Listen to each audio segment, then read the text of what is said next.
Old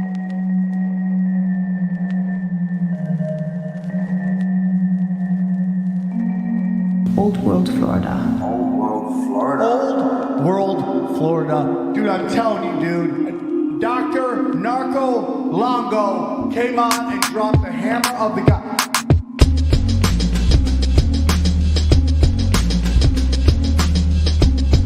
America's mother, daughter of Atlantis. God sent the weatherland. The devil sent the Spanish. Florida is Eden, the fountain of youth. Cali is deception. So Florida is the truth.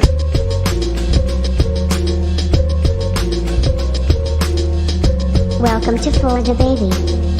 Dr. Narco Longo.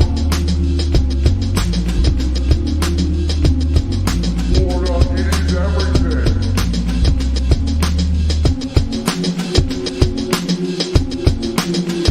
There's too much truth bomb being dropped. I can't digest it all.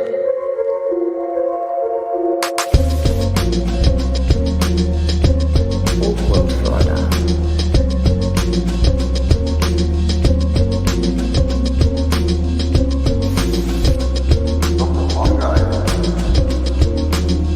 Please welcome Dr. Narco Longo.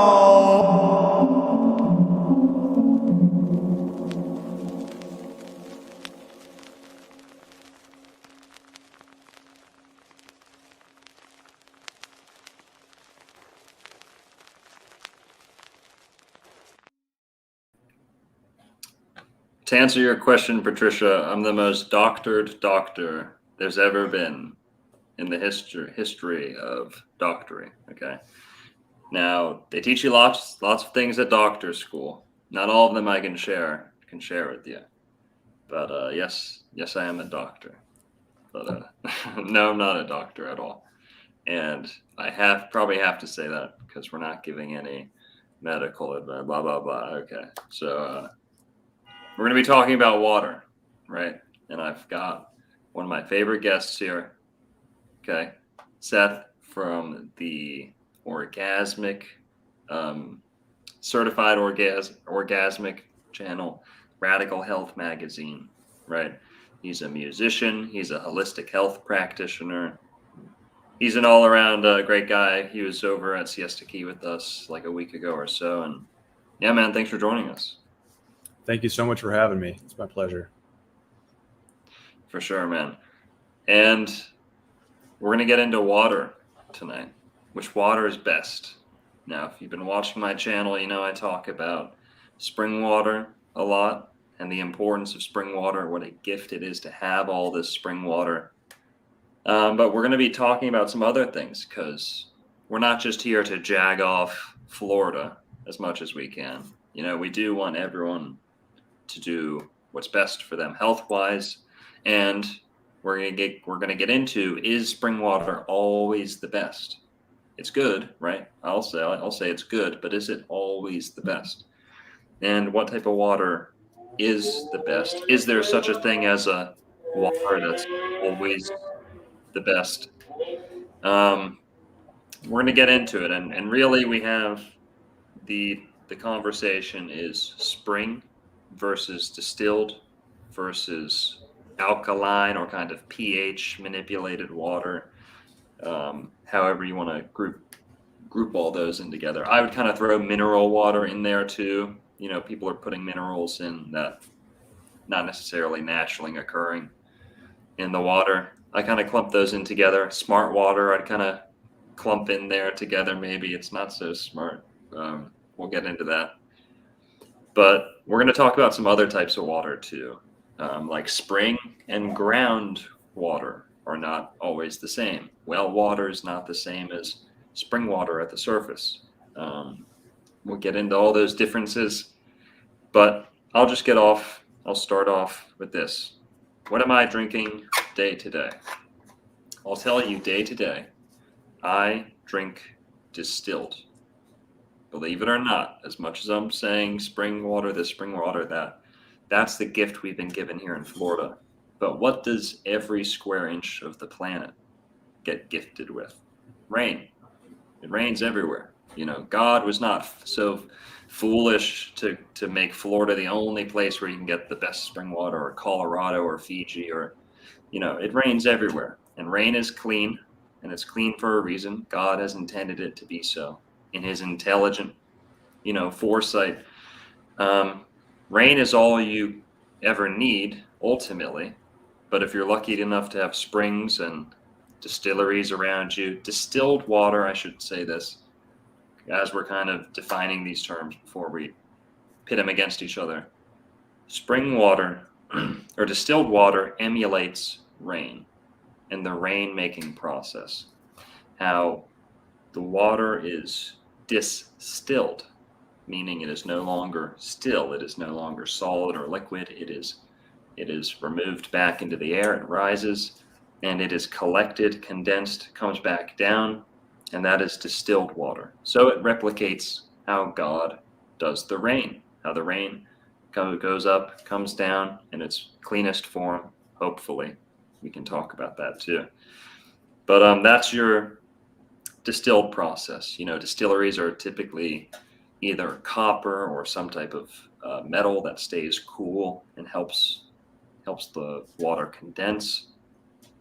And so yeah, touched on that. And spring water, I'll say, I'm defining spring water as water that makes its way up, pushes its way up to the surface.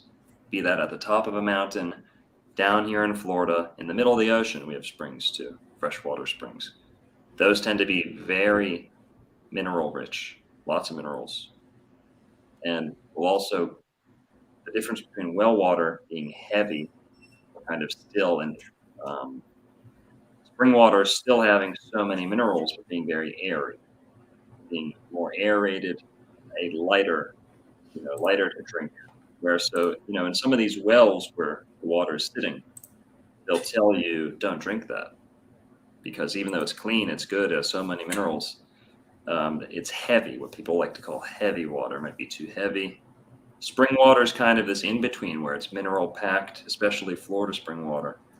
But going up to the surface, it's more accessible and appropriate to drink a lot more of the time. Well, I hope I kind of summarized those three. We're going to be talking about other types of water too, but I mostly drink distilled. Why? Because it's easy to get. It's easy for me to go to the store, go to Whole Foods, and get distilled. Now, I drink mine out of copper.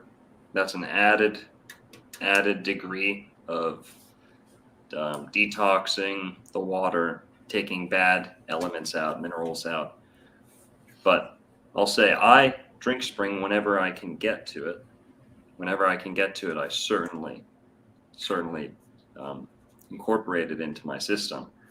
But distilled day to day, if you're on a healthy diet, in my opinion, is perfectly good for daily consumption. I personally remineralize my distilled water, not alkaline. I personally remineralize with a good salt like Himalayan or Celtic, sea salt if you really have to. But a good salt, you can remineralize this water, and that's most people's quip or qualm with distilled is that it has no nutrients, none, like the rain. Everything's left down here. Water goes up, comes back down. But that's just how I wanted to start off. I drink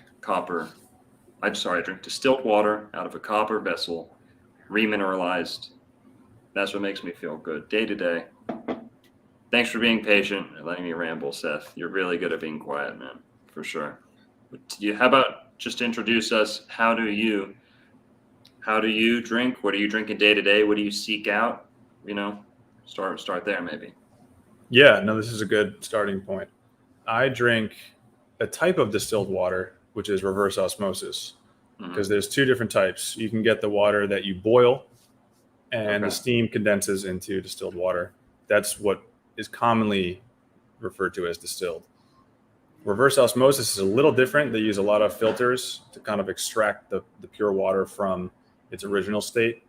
So we have at the farm where I live a reverse osmosis system. It's really nice. It's really large, let's put it. I don't actually know all the ins and outs of it, but I do know that it's reverse osmosis distilled and we remineralize it. Commercially, ROwater is remineralized with baking soda, sodium bicarbonate, I think. And we had an option to use that in our system, and they chose sort of the more expensive version. I don't know exactly what minerals we use to remineralize it or to make it. Oh, I'm sorry. They don't remineralize with baking soda. They reduce the acidity, because I believe reverse osmosis is naturally acidic. It has like a 6 pH. And we can get into all that pH and everything. I can explain that. But I guess to make it short, I drink reverse osmosis water. I measured it with my TDS meter that we discussed last stream, and it's around 55, 60, which is a healthy range for me of total dissolved solids parts per million.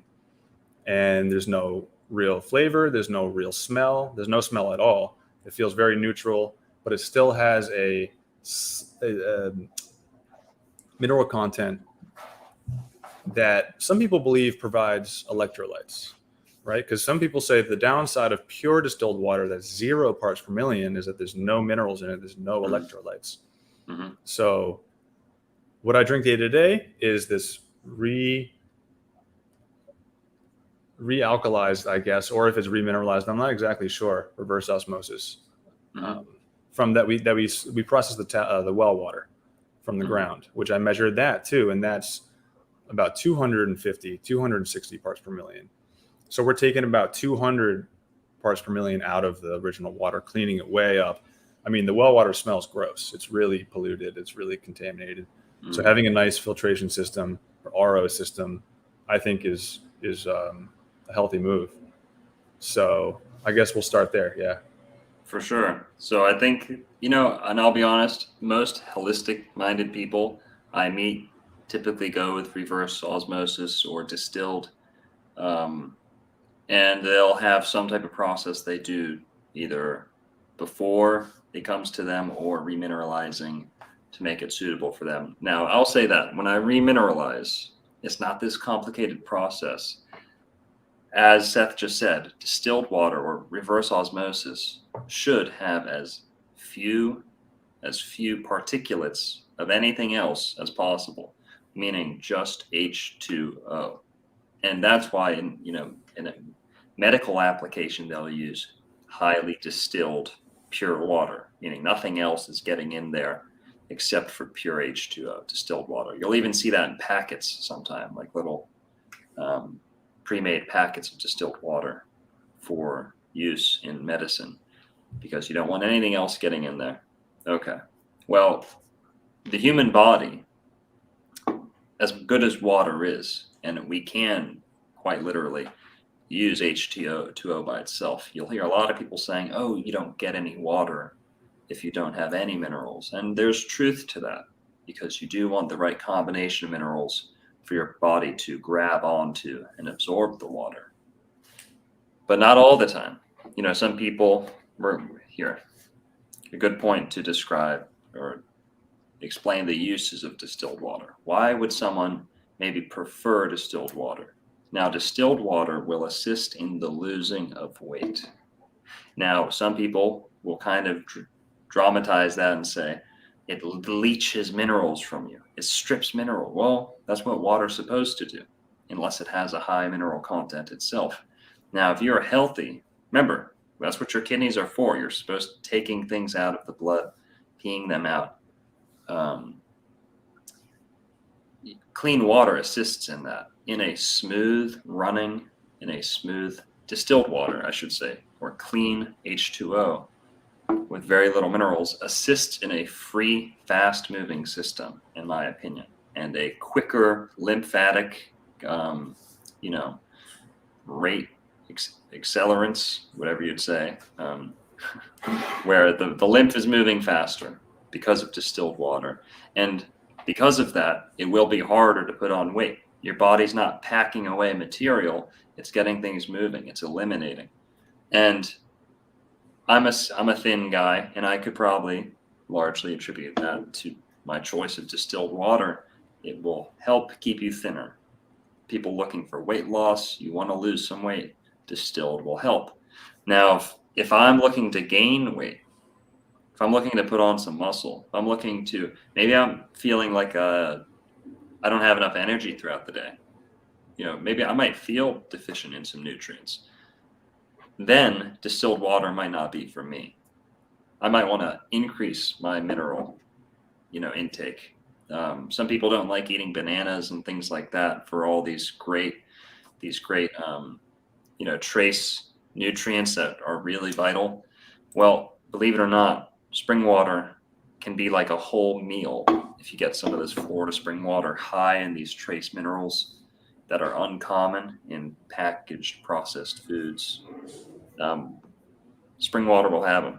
So as far as dead water, I think dead water is kind of a harsh term. It's supposed to be dead. It's supposed to be barren. It's supposed to be sterile water. Things have a harder time living in distilled water, I should say. So it's somewhat antibacterial, antimicrobial itself. Whereas the more minerals in the water, typically, not always, it allows for more growth of, microbes and little organisms, stuff like that. So I'd say losing weight is distilled water's not its best application, but it's a great application. And if you think that you're getting plenty of nutrients in your diet and you love the way you eat, you're getting lots of moist, nutrient-dense foods, distilled is probably not going to pose as much of a threat to you as someone who's kind of dehydrating themselves day to day with saltier foods, fried foods. Those people might want a softer, more nourishing water, I would say. That's my general take on distilled versus, what do you think about the dead argument? Yes. So when you completely distill water from steam, it is very inert. It's just pure H2O, and there is no life to it. You could call it dead water, but I wouldn't, because distilled water can have tremendous benefits, like you just said. It helps the body. So distilled water is one of the greatest solvents, is what the hygienists say. And that if we have a mineral problem, if we're too inundated with minerals in our cells, we actually want distilled water to come in and dilute those and carry them out. Mm-hmm. So you were also getting to the idea that it depends where you're at and what your goals are and who you are as a person, mm-hmm. to say what the best water is. I'll go so far as to not even say that tap water is bad. Fluoridated tap water, in some sense, could save someone's life. There's a context in which fluoridated tap water could save someone's life. Mm-hmm. So to me, I see the spectrum of available water. And within that spectrum, I see these spectrums of the user and what their constitution is and what their goals are, right? And what they're doing. Are they fasting? Are they eating? What's their diet like? And there's even spectrums within each type of water. Spring water has a spectrum. Mm-hmm. Even spring water at 60 ppm has its own spectrum. There could be 60 ppm of calcium, 60 ppm of phosphorus. It all depends. It's very nuanced, which is why I'm glad we're having this conversation, so we can kind of break down a little bit of the details here. Mm-hmm. So distilled water could be considered dead water. I've been reading this book. I haven't finished it. It's by Gerald Pollack, called The Fourth Phase of Water. Yes. It's really fascinating. Mm-hmm. That book is fascinating. It's heady scientific, talking about the studies they do. But I'm getting through it. And what I'm learning is that water acts like a battery. Mm-hmm. And that water naturally will structure itself and bring itself to life, more living. This is a great angle. Yeah, continue. So, and I have a lot of different ways where you can kind of restructure water. So if you're starting with distilled, I wouldn't call it dead. Don't just think that it's dead and bad for you, because there's so many ways to initiate life and structure back into that water. Yes. A lot of people know about the vessels, like a certain shaped vessel with like sacred geometry on it. Yes, that will structure your water. That will inform the shape of it, and it will start structuring accordingly. You can also vortex it. People spin their water, right? What else is it? The sun will structure your water. Leave a glass out in the sun and it'll actually give it life. It'll start creating what Pollack describes in his book fourth phase of water, the exclusion zone, which is a zone in the water that creates automatically a separation of the negatively charged and the positively charged molecules. And Yes. So it creates its own battery is what happens. And you don't need to do anything really for it to do that. It does it automatically. It's so cool. People are still trying to figure out what are the implications of this and how to use it and all that. But another one I love to restructure water is intention and emotion. You know, they talk about Dr. Emoto's experiments saying I love you to a glass of water, freezing it, and then saying I hate you to a glass of water, freezing that, and examining their structure under a microscope. So you can structure your own water and bring it back to life just by telling it I love you. That's powerful. I think that's a thread to pull. There's other ways. I mean, crystals, right? Yeah, putting fruit in your water, like some cucumber slices. That water will then become imbued with the cucumber essence. So, hey, can I run outside real quick? Feel free to go. I gotta check the door. Absolutely. Feel free to keep chatting. Beautiful. We'll talk a little bit about distilled water.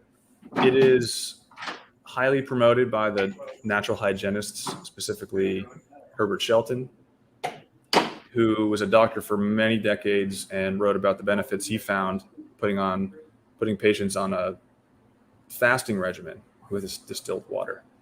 So if you're interested in reading any of Shelton's work, I encourage you to seek it out. He had a student, sort of a protege, T.C. Fry, who took a lot of Shelton's writings, which can be hard to read because he's just an older generation and uses very flowery language and everything. T.C. Fry took his writings and his teachings and distilled them, so to speak, into a way more readable format. And I did mention last stream this website, terrain.wiki. You can read all the natural hygiene life science course. It's 2,300 pages. And that's what T.C. Fry put together based on the science of Herbert Shelton, natural hygiene, and all those that came before him. So they really promote distilled water because most people have a mineral problem. Most people are too mineral rich. Most people are clogged up with minerals, and we don't want any more.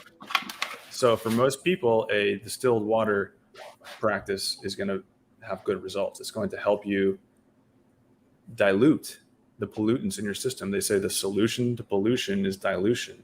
So at some level, any water is good. Any and all water is good to kind of rehydrate you. But depends really what your goals are, where you're at. When I started doing the high fruit, I was drinking a lot of distilled water, and I noticed a lot of detox. A lot of acids come out of my tongue, out of my skin, right? And eventually that levels out. So I do think there's something to be said for the power of the solvent properties of distilled water that can actually dissolve all these inorganic minerals and help you flush them out. Now, that's a whole other topic we have to address, the mineral content in water. It can be organic minerals and it can be inorganic minerals. Oh, and I should also just come out and say, I know we're not doing generalizations and it all depends on where you're at, but the best water to me is in fruits. Nature structures that and provides you with just beautiful, electrolyte-rich, hydrating fruit. That's another phase of water. This is an example of the H3O2 structured water that Pollock writes about in his book. So, so yeah, fruit juice is good. And there's even a question that Herbert Shelton brings this up in his natural hygiene writings is the human being even a water drinker? Is that part of our nature? Or do we not have to drink water? For example, in ideal conditions, if we were eating hydrating fruit and we were in humid environments, is there a way where we wouldn't need to drink water? A lot of people will say yes.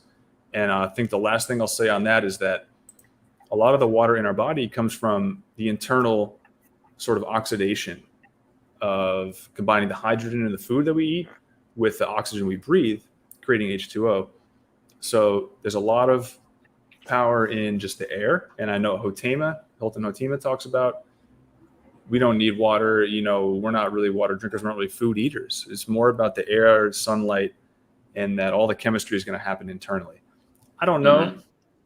all that, but I do really enjoy learning about it all and hearing everyone's perspective. So, Sure, yeah, man. yeah, Can I touch on? Please. Well said, man. Well summed up. I want to touch on the dead water thing before we get too far away from that. Dead, like I said, it's a little misleading. It's a little, dramatic, but structuring the water, distilled does not do the same like Seth's describing. Fourth phase water is pretty much non-existent in distilled water. And which it's a symptom, or maybe not a symptom, it's viscosity. It's viscosity, meaning who's felt oil between their fingers, or who's felt water between their fingers. Water is wet, but is it smooth? It's not that smooth, is it? It's not that soft. It can actually burn and chafe, and so wet is not lubricating. Basically, I'll leave it at that. Water in itself is not lubricating. Fruit juices, however, have this viscosity to them. This, what's the word?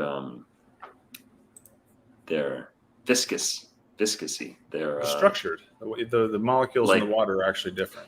It's mucousy. There's a slight mucousy. Oh, like gel. It's gel. There's a slight.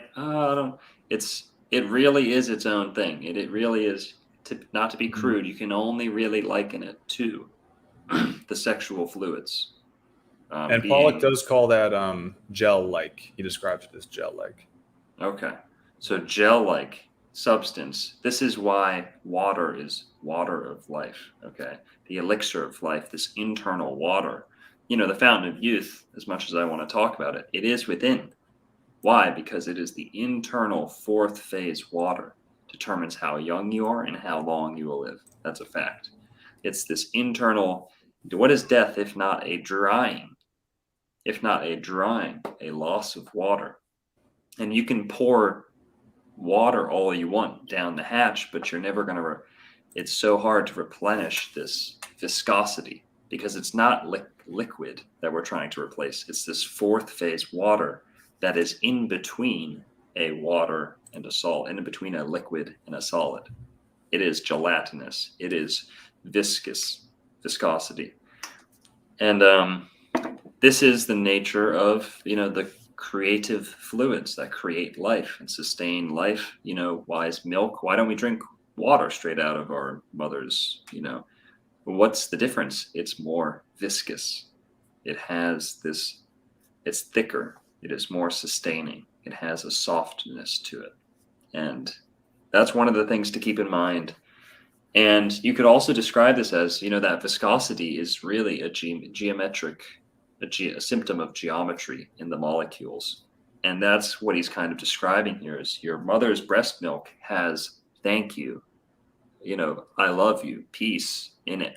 It has those emotions in that water. Yeah. Distilled water is sterile. It's blank. You're trying to get rid of something. You know what I mean? So think about those spiritual implications there too. Spring water is more,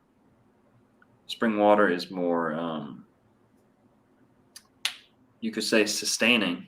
Distilled water is more eliminating. Well, can I touch on that real quick? Sure. Go for it. So a lot of people ask the question, what type of water should I drink when I'm doing a water fast?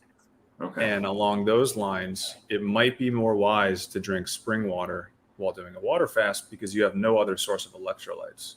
If you're not eating food, you're not eating fresh fruits and vegetables, you're not getting those alkaline minerals. So potentially spring water it could be a good choice for fasters. The fasting clinic I went to, they use spring water. I haven't done an extended fast on distilled water, and I can't really speak to that. So, but that is an idea that a lot of people play between is when I'm fasting, do I need those electrolytes in the water? And and I'm leaning towards, I think it might be safer to do a water fast on spring water. I would tell you where I'd think, I agree with you. I would tell you in which case I'd think someone needs distilled water on an empty stomach is if they're extremely overweight and your organs are really suffering, you need to eliminate and remove mass, waste, lymphatic blockage. I'd say if you're very overweight, okay, distilled water might be one of your best friends. Get to know them, distilled water. Spring water is good stuff too. You can't go wrong with either of these if you're not being very extreme, I should add. Well, and let's touch on that because spring water has a whole spectrum to it, right? Yes. You can have very soft spring water that measures 30 to 60 or 90 ppm. And then you can have super minerally, radioactive spring water. So that's a whole spectrum. And are we talking about spring water unpolluted? Are we talking about after a train derailment, with toxic sludge falling in there? Like, I don't want that spring water.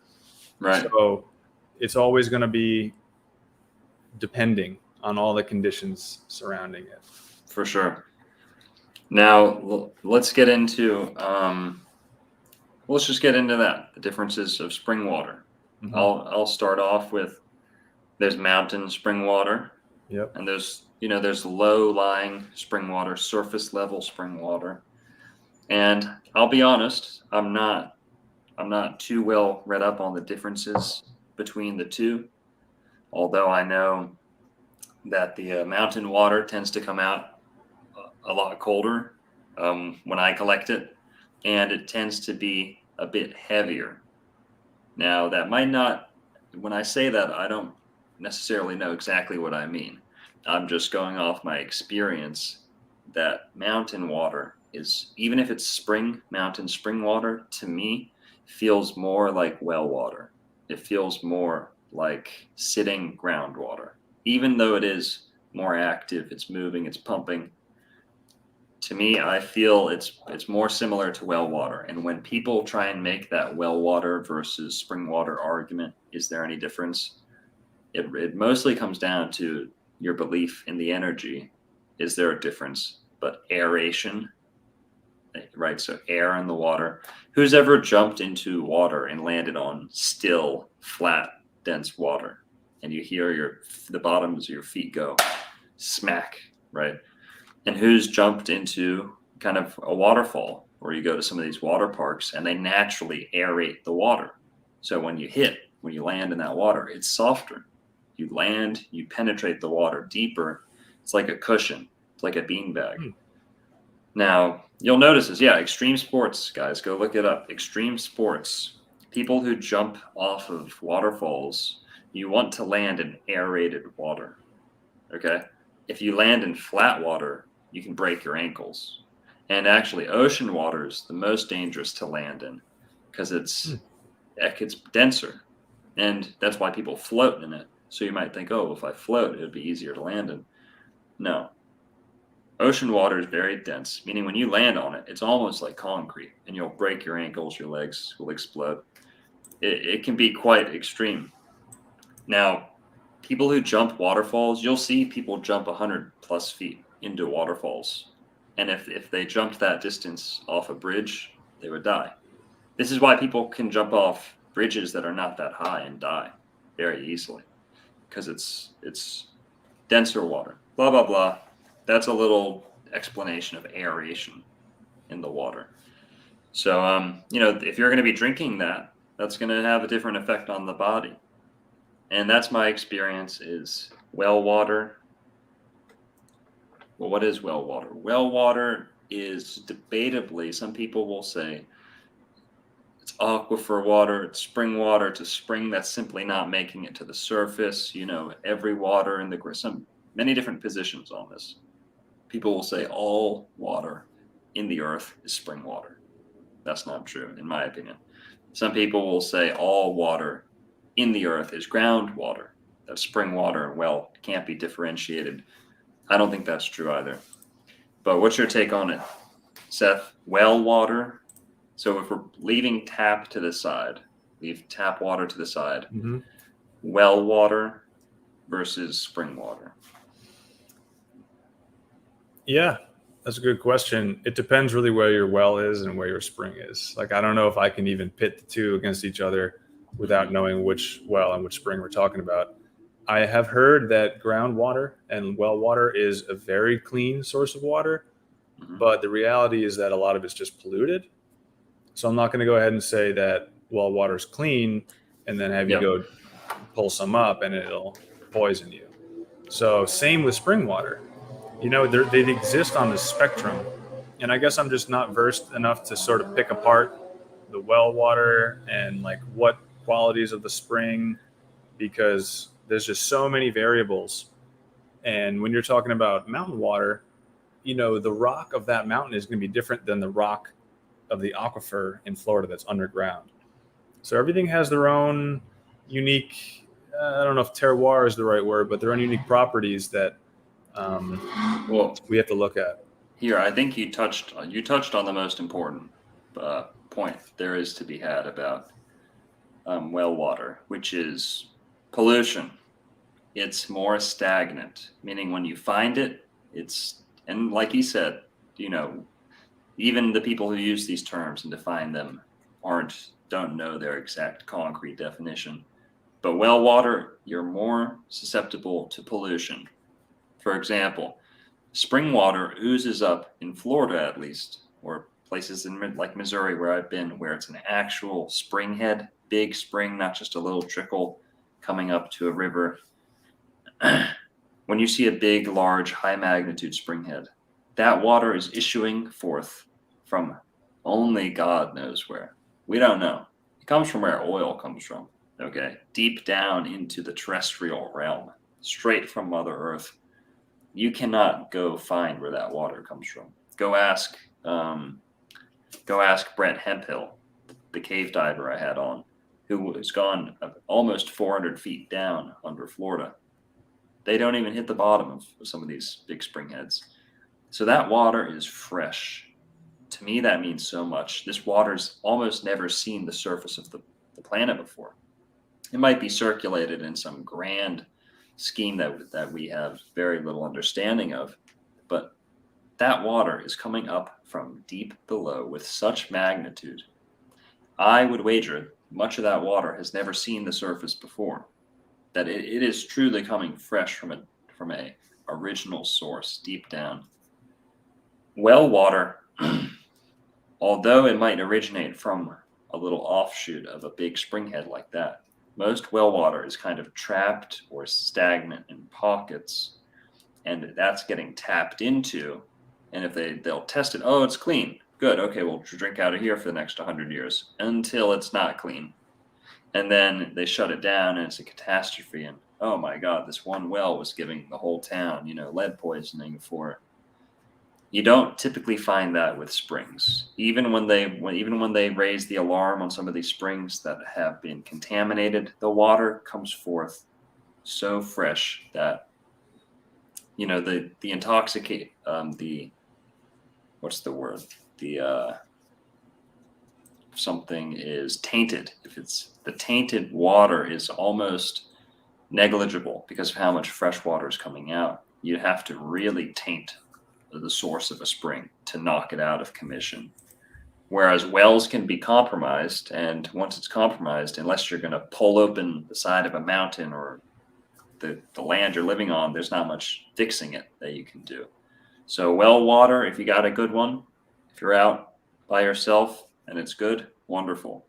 I was just talking, someone told me they have a great clean water on their land, but they can't drink it because it's too heavy, meaning that there's too much of an iron content natural. So that's not even a contaminant.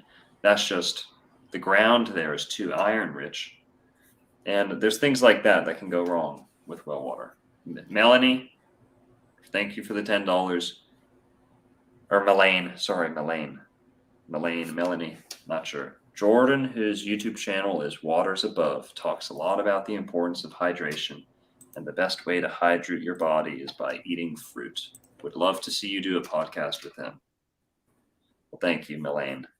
I would say that fruit is the best. If you need to get hydrated, fruit, very moist fruit is the way to go. Grapes, citrus, I think you can't go wrong with these in terms of hydration. Oh, yeah, melons. Oh, watermelon it's better than water, dare I say. And Hilton Hotema said that, or at least he quoted, I think Dr. Kellogg. Dr. Kellogg, where we get our Kellogg cereal. He's rolling in his grave at that stuff. But Dr. Kellogg was a cool guy, and he was a proponent of Florida citrus. He was kind of a Florida lover. And he said that the orange is God's favorite distillery, God's best, most natural distillery, and that the orange takes the qualities of the sun and encapsulates them in a fluid that is unrivaled, can't be challenged. It's the best. So, that's what water is good for. It's a vehicle for different influences, flavors, and things like that. But thank you, Milan. Okay. What I think more importantly than eating fruit is to not eat dehydrating food. That's like when you're talking about removing the cause of disease, adding fruit and adding distilled water and adding all this spring water is not going to help as much as if you stop the thing that caused the disease in the first place, which usually is dehydrated fruit. So yes, fruits are all usually above 75% water. Watermelons are like 92, 93. I think the most hydrating fruit, or at least with the highest water content, is cucumbers with 96% water. And they are a type of melon. I mean, you see them grow on vines and they look like a little mini watermelon, even cucumbers. They're amazing, super hydrating. So I think it's really important to stop eating things like corn chips that are super dehydrated. Anything that goes and is dry and can snap is usually dehydrating, unless you're talking about carrot, because carrot has a high water content, but its cell walls, it's organic, so it has cellulose. Well, carrots will bend first. They will bend first. You're right. And that crunch he's talking about will happen in the body at some point in time. You'll get a crunch if you're eating crunchy foods. Yep.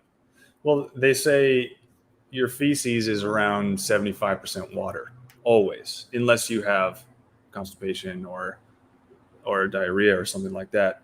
Mm-hmm. So no matter what you eat, think about this. If you eat corn chips, they're maybe 5 or 10% water. It's going to come out the other side at 75%. So where did you get the extra water from? Well, your body took it from itself, from the cells in your body. Yeah. And you're actively dehydrating yourself every time you eat salty chips, which I have a weakness for. I'm just going to be honest. I'm not going to claim that I don't eat chips from time to time to indulge or something like that. But as a general lifestyle rule, we want to sort of avoid dehydrating foods. And then also when we get into the alkaline acid conversation, avoid foods that are acid forming. And we can talk more about that. Can I say one thing about the well water? Because you made me think of this. One benefit of well that might put it above spring in certain categories is how accessible it is. And when we're all looking at our context and our own situations, someone might not have access to a spring where they live, but they could dig a hole in their yard and get well water. So its benefit is that it's underneath the ground pretty much everywhere. And then you can take that water and do whatever you want to it, process it, filter it, standard filter, steam distill, reverse osmosis. So that's what we do, is we take our well water because we just don't have access to a spring. We'd have to dig way deeper, I think. So yeah, that's one benefit of well, is that you can maybe have more of it, have more access to it, and then filter it, process it how you wish. Oh yeah. Now we touched on H.H. Hilton Hotema, Granddaddy Orange. Okay, the godfather of Florida, godfather of old Florida. He's like, dare I say, half my not half, but he's so much inspiration for my content, not just the holistic health. He gets into so much good stuff. Astrology, dude. The man is a genius astrologer. He knows his astrotheology. He starts off man's higher consciousness with here, I'll just pull that up so people know what we're talking about. Man's Higher Consciousness by Hilton Hotima,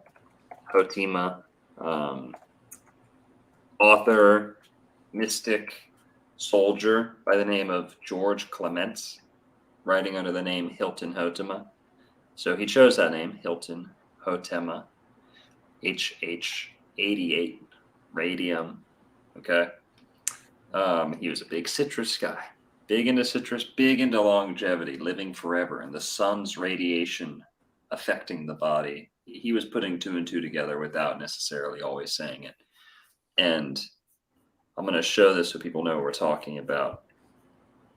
This book, we sell it at our store. It sells fast. It moves quick. People love this book. And I'm always recommending it to people. Hilton Hotima, Man's Higher Consciousness. Let's see. Can you see that? Yeah, I always go back to that book and just read any page and get inspired by it. Yep. We got this at the bookstore. Anyone who's in the Palm Beach area, come in to get it. But George Clements, love that guy. He starts off the book talking about how man's destiny is largely determined by astrology in this new age coming in, how the age of Aquarius is the age that is most beneficial, most conducive to breatharianism. Aquarius rules the air, the sky, the breath, the stars, astral radiation, right? Getting nutrition from the energy through the air, things like that. He is an Aquarius, apparently. Oh, was he? He's got the same birthday as my brother. I just looked it up. Yeah, February 7th. Nice. Awesome. So he talked about Aquarius a lot in the beginning of that book, The Change of the Ages. But what else does he talk about? He takes kind of a strong position, and he actually doesn't take any positions or very little positions. He's usually compiling the writings of others and filling in the gaps. He cites Dr. Kellogg a lot with his orange juice protocols. And he talks about, I'll just say he is a fan of distilled. Now, he says that we don't need any water, like Seth was talking about. But he says if man has to drink water, it should be sterile, clean, absent of nutrients. And his rationale for that is as follows. I'd like to share with you guys. I'm going to read some of this here.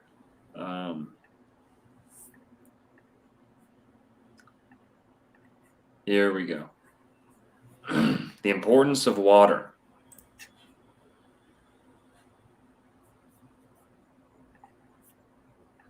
Hang on. Now I can't see it. Shit. Do you want me to read it? No, I want to. Oh, there we go. Okay. Here we go. The importance of water in the physiology of respiration. Water and air unite, and water fulfills its biological function in the form of vapor mixed with the atmosphere. The importance of its needs in living organisms appears in the fact that water occupies 4/5 of the Earth's surface. The dual elements of water and air, in combination in the atmosphere, assure the supply of the total needs of man's vitality. They do so in three principal ways. Number one, with the aid of the sun, which vaporizes the water of the earth, causing the water particles to unite with the atmospheric properties of the air, so as to serve in the physiological process of respiration, so as to serve in. 2, by hematosis, or in the aeration of the blood in the lungs, in the function of respiration, and number 3, by supplying the body with the sustaining properties of oxygen and nitrogen in the air, and the oxygen and hydrogen in the water vapor. To this list, there must be added the emanations radiating from the sun's effluvia, which is condensed by the water vapor during its time in the atmosphere. This sun-filled vapor, inhaled by man, becomes an accumulator of the power of the sun within the body. Water deprived of sunlight is termed dead and incapable of transfusing the least vitality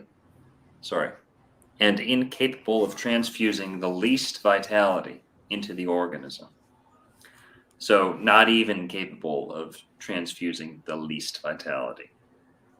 Those aren't canceling each other out. Such is the case with water from wells, closed cisterns, and distilled water. Water should be exposed to the air and sunlight for some time before used, so it may be regenerated with the vitality of the sun and air. But this does not apply to water contained in coconuts, melons, berries, fruits, and vegetables. The living cell is the basis and foundation of our body. The cell can function on the life level only in an aquiferous environment. If the cells are deprived of water, they become dry, inert, and fall below the life plane in function. They are called dead. There is no sign of living things, plant or animal, in deserts, where perpetual dryness of the air prevails. Living forms cannot come into physical being where there is no water. Much care should be exercised as to the kind of water one takes into the body. One kind hardens blood vessels, tissues, and glands, and produces stones in kidneys and gallbladder. Another kind of water dissolves and washes from the body the mineral deposits that produce these conditions. Most water used in general is what we called hard. It is water in which quantities of lime and other minerals are held in solution. And remember, when they say lime, I believe they're talking about calcium in general. I could be wrong. And other minerals are held in solution. Spring water, well water, water that comes out of the ground, is charged with lime and minerals in solution. Hence, such water is hard. Water from certain wells, springs, and lakes is often called soft. It is soft only in comparison with water that is harder.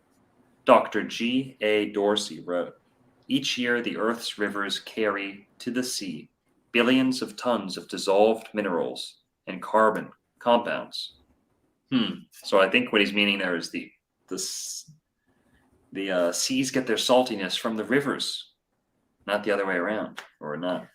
You get it. That's my interpretation of that. So, Seth, you want to read the next bit?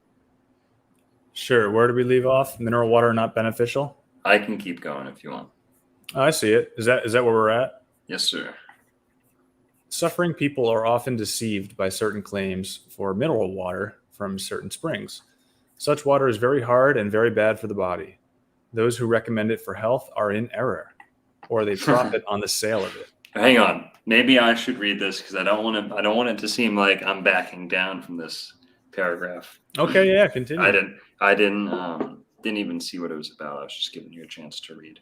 But since it's anti-spring water, I don't want to seem like I'm shying that topic. Suffering people are often deceived by certain claims for mineral water from certain springs. My channel would be included in that, by the way. The snake oil salesman saying, "Oh, this tonic will cure this, cure that. This water's from this spring. It'll cure this." I'm trying to be careful with the claims and stuff like that. And I try and just show what is generally good. Not say, "Oh, this one water will cure this one disease." But I think that's what he's referring to. Those who recommend it for health are in error, or they profit on the sale of it. I don't make a cent from Florida spring water, but some patients claim they get relief by drinking such water. They do it first, largely because they drink much of it, and that aids in cleansing the glands and tissues. It is the second effect that is lasting and damaging. If the use of such water is continued, serious effects will appear from mineral deposits in the body. So the remedy backfires in the end. And in the end, does much more harm than good. Okay. I'm going to flip. He's right that a lot of spring water is super hard and will Yep. cause deposits and stones in your body. Like I think if you drank Arkansas spring water straight up for a while, it's just very minerally in there. And Mhm. ultimately, I think it's up to us to listen to our body and see what we need at that time. There are Mhm. some times we're going to want to have some hard mineral water. It might feel good. Mhm. Also, are we drinking the water? Are we swimming in it? Right? Because to say that spring water has no use whatsoever, it's like, well, what about the benefits you get from just swimming in it? Mhm. So he's talking mostly just about drinking. So Yeah. Here, you can do. Would you like to read this? sure, why not? Cool. Spring water, any water from the ground, contains in solution an amount of earthy ingredients that is fearful to contemplate. It has been calculated that water of the average quality from the ground contains so much carbonates and other compounds of lime that one using the average quantity in the form of tea, coffee, soup, etc., would in 40 years be sufficient to form a pillar of solid chalk or marble the size of a large man. So great is the amount of lime in spring and well water that the quantity consumed daily would alone be sufficient to clog the system and bring on decrepitude and death before one reached the age of 20, but for the heroic labor of the eliminative organs. Mm. Were it not for the eliminative function of the skin and urinary system, by which is eliminated much of the earthy matter entering the body with food and drink, no one who eats and drinks in the conventional way would live 10 years.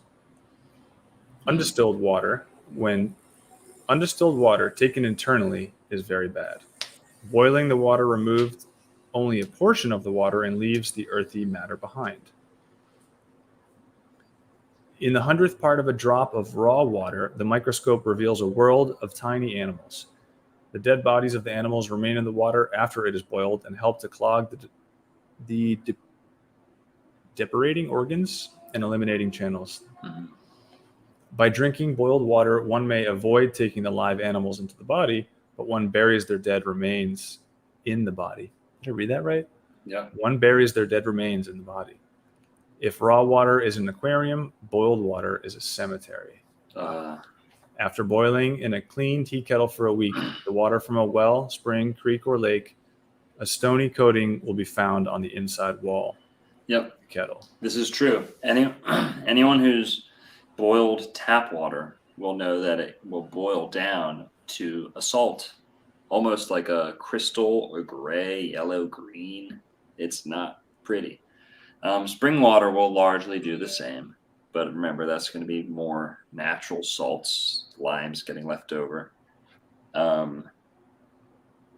He's right. He's right about that. Anyone who's boiled water all the way till it disappears will know things are left over. And I want to touch on this. This guy lived in Florida. He had the whole state, the springs at the tip of his finger, and he's choosing to exalt distilled, or at least he's not. Yes, sorry, he's not. He's also speaking poorly of distilled, but he does tend to side with the low mineral water, with less minerals. The high mineral content, he says, results in blockages, clogging. Let me let me touch on this and give some anecdotal or at least historic context to this. Now, found the Fountain of Youth in Florida. Juan Ponce de Leon was said to come here to find the Fountain of Youth. There was tall people. There was people who lived for a long time. To say that they were getting all their water from somewhere other than the springs would kind of be a hard conversation to have. Even in Florida, it's hard to collect water, especially if you don't have a vessel to collect it into, metal or plastic or things like that. So the point I'm getting at is this. Now, there were tall and healthy and long-lived people in Florida, and Hilton Hotema goes into them extensively. He doesn't talk much on the water, their water choices, but I want to provide this to kind of support and to go back on what he said. So the Windover Bog people in Florida were found to have arthritis and severely calcified joints. Now, you could attribute that to the water. I think if they were hunter-gatherers or something, who knows what they were eating, they could have been getting some not so great food back then. But they did have these very bony joints, arthritis type joints. And they didn't know exactly why that was. Now, if they were only drinking spring water, here's where I would agree with Hilton Hotema. I don't think Florida spring water should be drunk as your number one water source all day. I probably should do a better job of making that well said in my presentations, but I don't think it should be your every single day only water you're drinking. For example, when I go out and drink that radium water in Punta Gorda, I love it, and I drink about 2 of these full when I can. But then I'm drinking distilled for 2 weeks, 2 months after that, and it's really leveling itself out. I would not drink that water every single day. Not that I think it's going to make me sick, but because it's mineral rich, and it's almost like drinking. Your kidneys are working harder with that mineral water. All your organs are going to work a little bit harder, packing away and dealing with those minerals. So I'll say that the Windover Bog people, these Europeans who show up in Florida, they have these bony joints, arthritis. Here's the other side of that. Some of the Temukua, some of the children of the dawn, some of the giants in Florida that they're pulling out of the mounds, okay, some of them had teeth that were so hard, okay, that they could crack shells like they were peanut casings. Not even a pistachio. They'd break through them like peanuts. And my buddy Josh, Florida Giants Were Real, and he finds shells like this that were clearly gnawed on by a big, tall dude with teeth that you would not believe how strong they are. I have article after article showing how they would find molars of giants, and it wasn't just their size, it was their density and how strong they were. Well, you might be able to chalk that up to the springs too. That, yes, it is going to increase the mineral content of your bones, the density of your overall, structure, your skeleton. But maybe that's a good thing, generationally. And if you're getting that much nutrition for your bones, as long as you're balancing that out with something else in the diet, certain tribes might have gotten it right. Certain tribes might have gotten it wrong. But that's the two sides I see to that with the over mineralization of the body. Because you did find it wasn't just the teeth, bones that were very, very dense and strong and mineralized. And so, yeah, your thoughts on that, Seth? You're muted here. Don't worry, I do that all the time. There was just a loud noise outside. I wanted to make sure you didn't hear that. Yeah, those are all really great points. Let me see. I'm just trying to collect my thoughts here.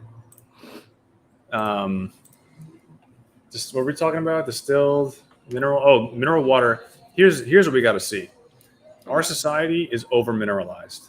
We're just so polluted with foods enriched in iron, tap water full of fluoride, like all these added minerals, inorganic minerals, basically just metal shavings from the chemical companies, that we're out of balance. We're not living like the Temukua. We're not living naturally anymore. Good point. So this would be maybe another case for distilled water, that we want to actually get that stuff out. And again, it all goes back to context and who you are and what your situation is to tell you what you need. I can feel, this is just now a personal feeling here, that I have excess minerals in my body. It manifests itself in different ways, different disease symptoms. I've struggled with asthma my whole life. And as soon as I went high fruit and vegan, high raw, that pretty much went away. But it still comes back as a sensitivity when things aren't right. So if I overeat, then I'll get a little tightness, a little asthma sensation. And I kind of consider that almost a superpower. It's a sensitivity where I can tell when some of my body reacts to something ever so slightly. What I notice with mineral water is that my asthma symptoms come up a little bit, especially with the radium water. So I drank that for 2 weekends. I wanted to see what would happen, if anything. And my conclusion for myself is I don't like it. I don't think my body wants it. I don't think I should be drinking it.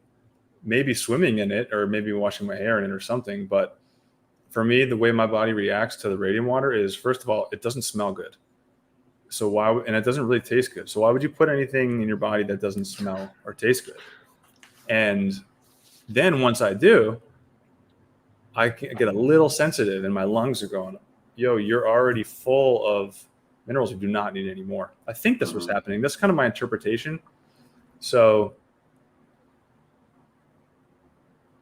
that's where I'm at with mineral water. And again, there's a difference between Arkansas mineral water and Italy mineral water and Florida mineral water and the organic versus inorganic minerals.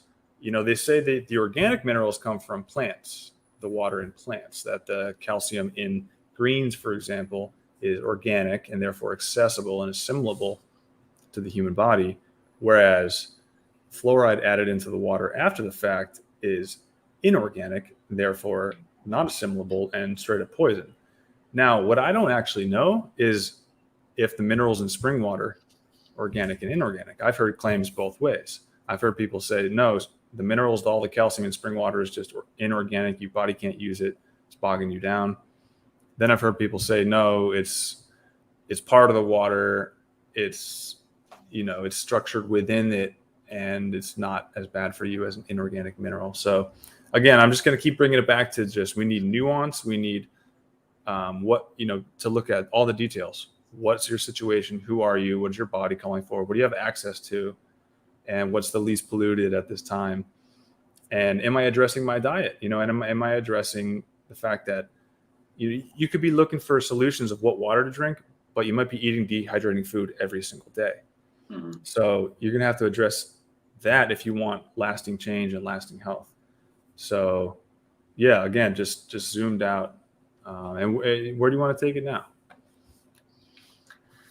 Well, I think that you bring up a good point about that radium water in Punta Gorda. Like I said, that's there's some springs where I might drink every day. That radium spring, radium aside, you measured that and it's especially heavy, or at least packed, dense with minerals. I would say when I've drinking it, I only came away with positive benefits, but even with that, I know it's not something I should be drinking every single day. And I think it kind of goes without saying, you know, you'd have to go over there and fill it up, or I hope people aren't filling up. Actually, my buddy Trice that you were talking about, he did fill up his big old gallon. So I guess he was drinking and eating it for like a whole week or something. But yeah, what up, Trice? I saw him today and he's like, yeah, I got some in the van. Now they actually say, now here, I don't want to come off heavy-handed with that either, because when I did my video on it, the scientist that they reached out to for this like NPR interview, he even said, now to be honest, he was talking about the radiation, not the mineral content, but he said if you drank this every day of your life forever, you would still be undetectably as healthy as everyone else, and you would have no measurable radiation. So they didn't factor in the mineral content, like I said, but water is water. Now things will build up over time, but this is also stuff shouldn't be stressed that hard. But like I said, with the radium spring, that's like a 1 in a million spring. Don't go there and get all your drinking water from those. I agree with Seth on that. I will come back and say that I love the smell and the taste. Maybe your body needs more of that, and your body's actually telling you to do that. Probably does, because I love that smell and taste, and I don't like eggs. I hate that egg smell. I hate that. Something about that, though, is alluring to me. So it is probably a nutrient Interesting. But I love that smell. Well, there's I also love a difference. taste. I think there's a difference between the water that comes out of the tap there and on the street there in Punta Gorda versus if you were to go to that spring and fill it up there. So I haven't actually compared the two. I've never been to the source itself. I don't know what kind of polluted pipes are bringing us the water on the street. So Might there's be a so ton many of things iron. to. Yeah. Yeah. So where to take it from here? I'd say we could probably touch on mineralized water and store-bought water. I don't think much needs to be said other than most what you see in that aisle of the mineralized or alkalized water is largely garbage. And I'll say smart water is one of the worst waters you can put in your body. Now, like I said, Seth might come back and say, well, if you're drowning, you know, or if you're parched, then smart water is as good as any. I would actually recommend smart water is one of the ones to be avoided at all costs. Now, smart water owned by Coca-Cola, when you put electrodes into smart water and reverse the polarity where the bonds between the molecules separate and the water, H2O, separates from what else is in the water, it actually turns black. So that's black water, not the good charcoal, yummy, healthy water. This is black with disgusting particulates, toxins, who knows the hell what. But you can go look this up on your own. Smart water turning black because of electricity being run through it. And the bonds and the water molecules breaking. And this dark, disgusting stuff becomes visible. So yeah, smart water, be careful with that one. I just had to preface that because let's put smart water to the side. There's all these mineral waters, alkalized waters that claim to be really good for you, claim to give you something you need. I'm going to come out and say most of those are garbage. Most of that aisle, most of that shelf you don't need it. If you really need the electrolytes, if you really need, go get a mango, go get a tomato, go get, something moist and something vibrant. Okay. And, back on earlier, Seth, you touched on dehydrating foods, or you've been touching on dehydrated foods. Here's another thing. I don't know where this fits into the conversation. If you have to pig out, guys, you have to pig out and you're at a feast, you're at a this and that, go with the more moist alternative. If you're hydrated, you'll be more equipped to, digest, fight these toxins better. So I'd say, people say, like a curry, if you're going to pig out on a curry, the more water content in your food, I think your body will thank you for it in the long run. But what do you want to you want to touch on that? I want to mention that just in the conversation of smart water, you got to watch out for this marketing. Anytime they call something smart, that's a red flag to me. Vitamin water. It's like, well, what has more vitamins in it? Vitamin water or a mango, like you said? So we just have to look at, what are they trying to sell us? Who owns this?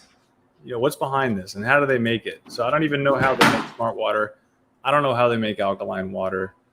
But if we're going to segue into the alkaline conversation, we should probably set it up and talk about what that is. So can I introduce acid alkaline, what that is? Of course, yeah.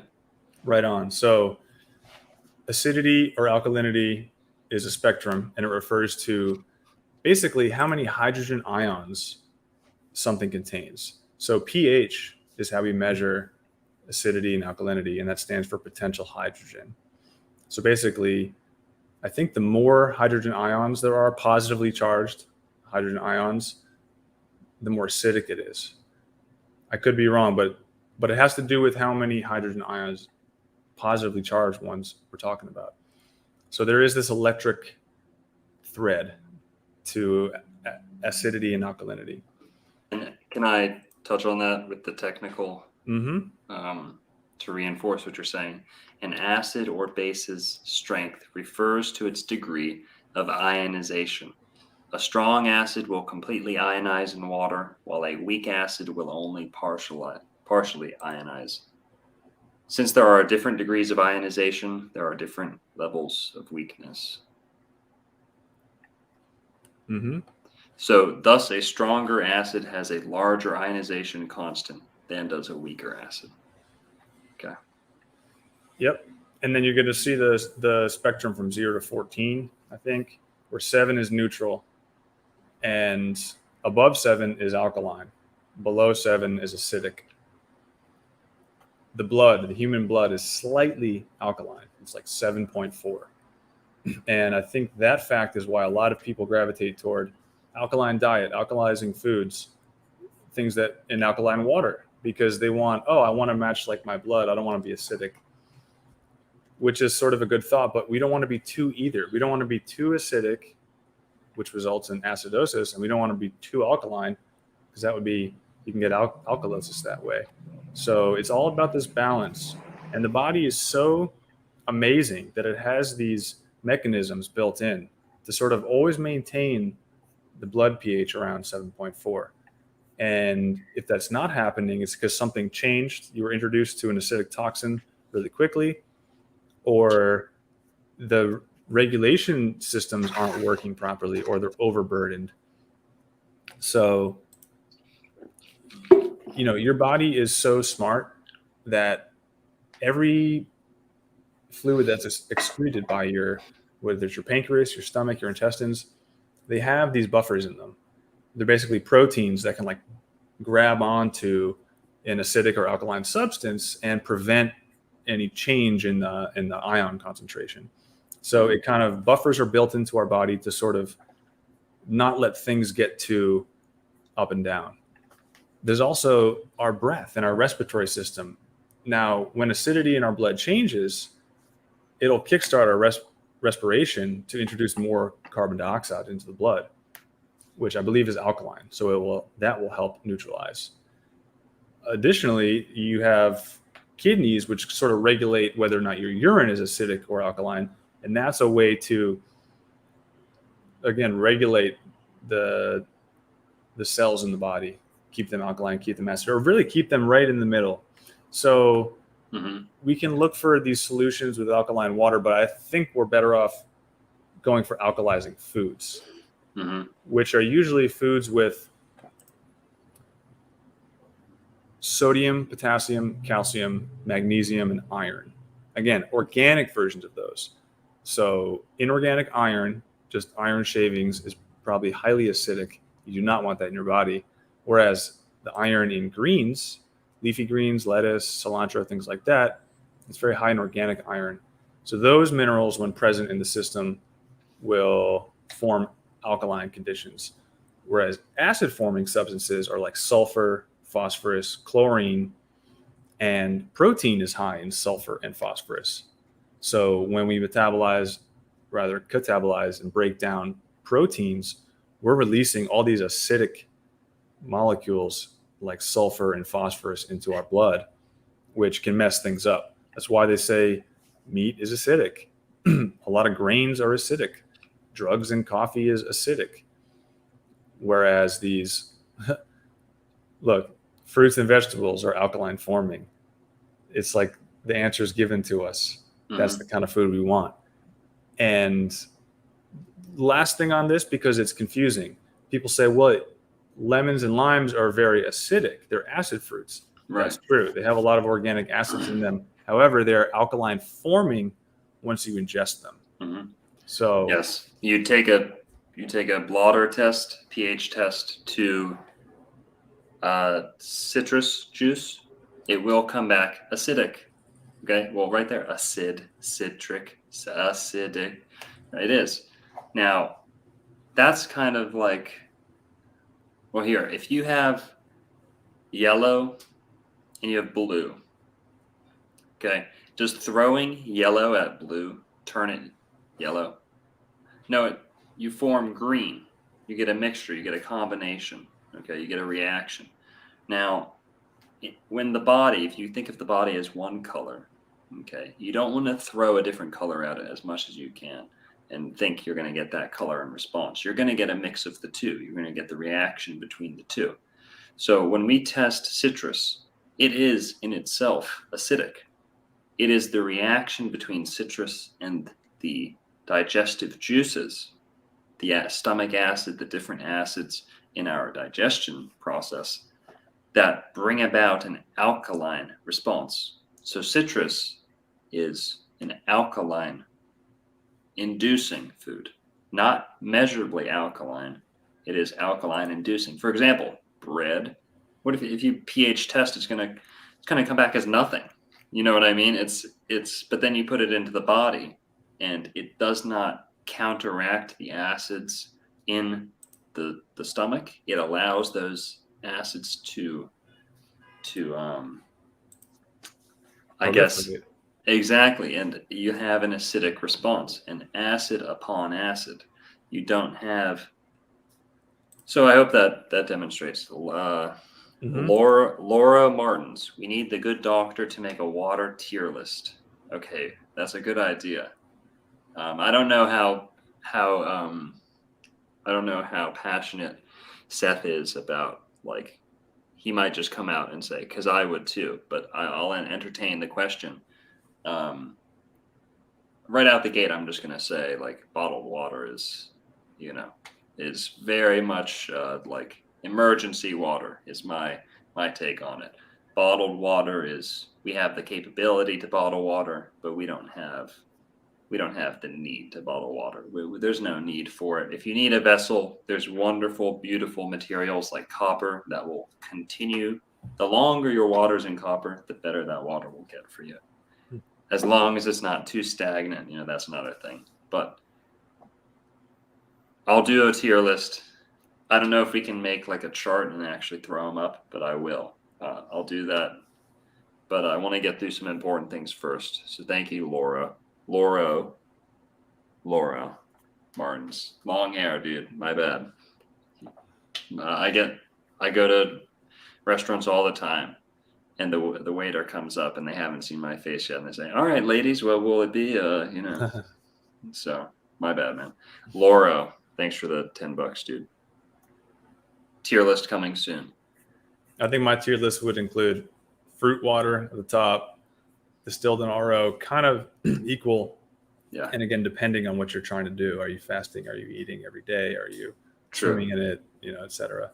And then, tap water, all the other garbage after that. Oh, and I will say spring water, low hardness spring water. Soft spring water, I think, is the best for consuming above mineralized spring water. Definitely. I'll entertain you here a little bit. Laura, I agree with Seth. If you want hydration, if you want quality water, fruit, moist fruit, very moist fruit, then I would say, you have your spring, you have your natural beneficial distillation processes. But if we're talking water bottles, you have to go out there to a gas station. You're going to be at a music festival or something. You're going to be you have one bottle, one chance at a bottle, and then I'll entertain you with that. So let me go with this. I'm going to say, starting with the tier list, we'll start at the bottom. Okay. The bottom tier is smart water. Okay. I can't crap on smart water enough. It's almost like it's a weapon. Okay. Who it's coming from, the way it turns black, just no good. Then I would say like vitamin water, like that brand Vitamin Water, right? I would say that is as low tier as it gets, like that fruit flavored, like water that's just, remember Gatorade did like a water. Okay, this stuff's just garbage. Like if it's flavored water with all this coming out of a factory, it's just garbage. It's not, don't even give it to an animal. Okay. So vitamin water. Yeah, I got that right. Vitamin water is that brand. I don't even know if they exist. Terrible. Oh, this definitely still exists. Here, let's just look it up. Got it in front of me. Yeah, they add all these inorganic minerals after the fact. Okay, so yep, and we're going fructose, you know. right. Fructose, yeah. What else is in there? What else do you know? You know, your tocopherols, calcium, pantothenate. I'm looking at the ingredients now. Pyridoxine, hydrochloride. Jesus, it's like it's a lesson in Latin reading the back of one of those. Yeah, gum, acacia, you know, various electrolytes, which that's a nice buzzword, electrolytes. But if they're non-organic, then they're only holding you back.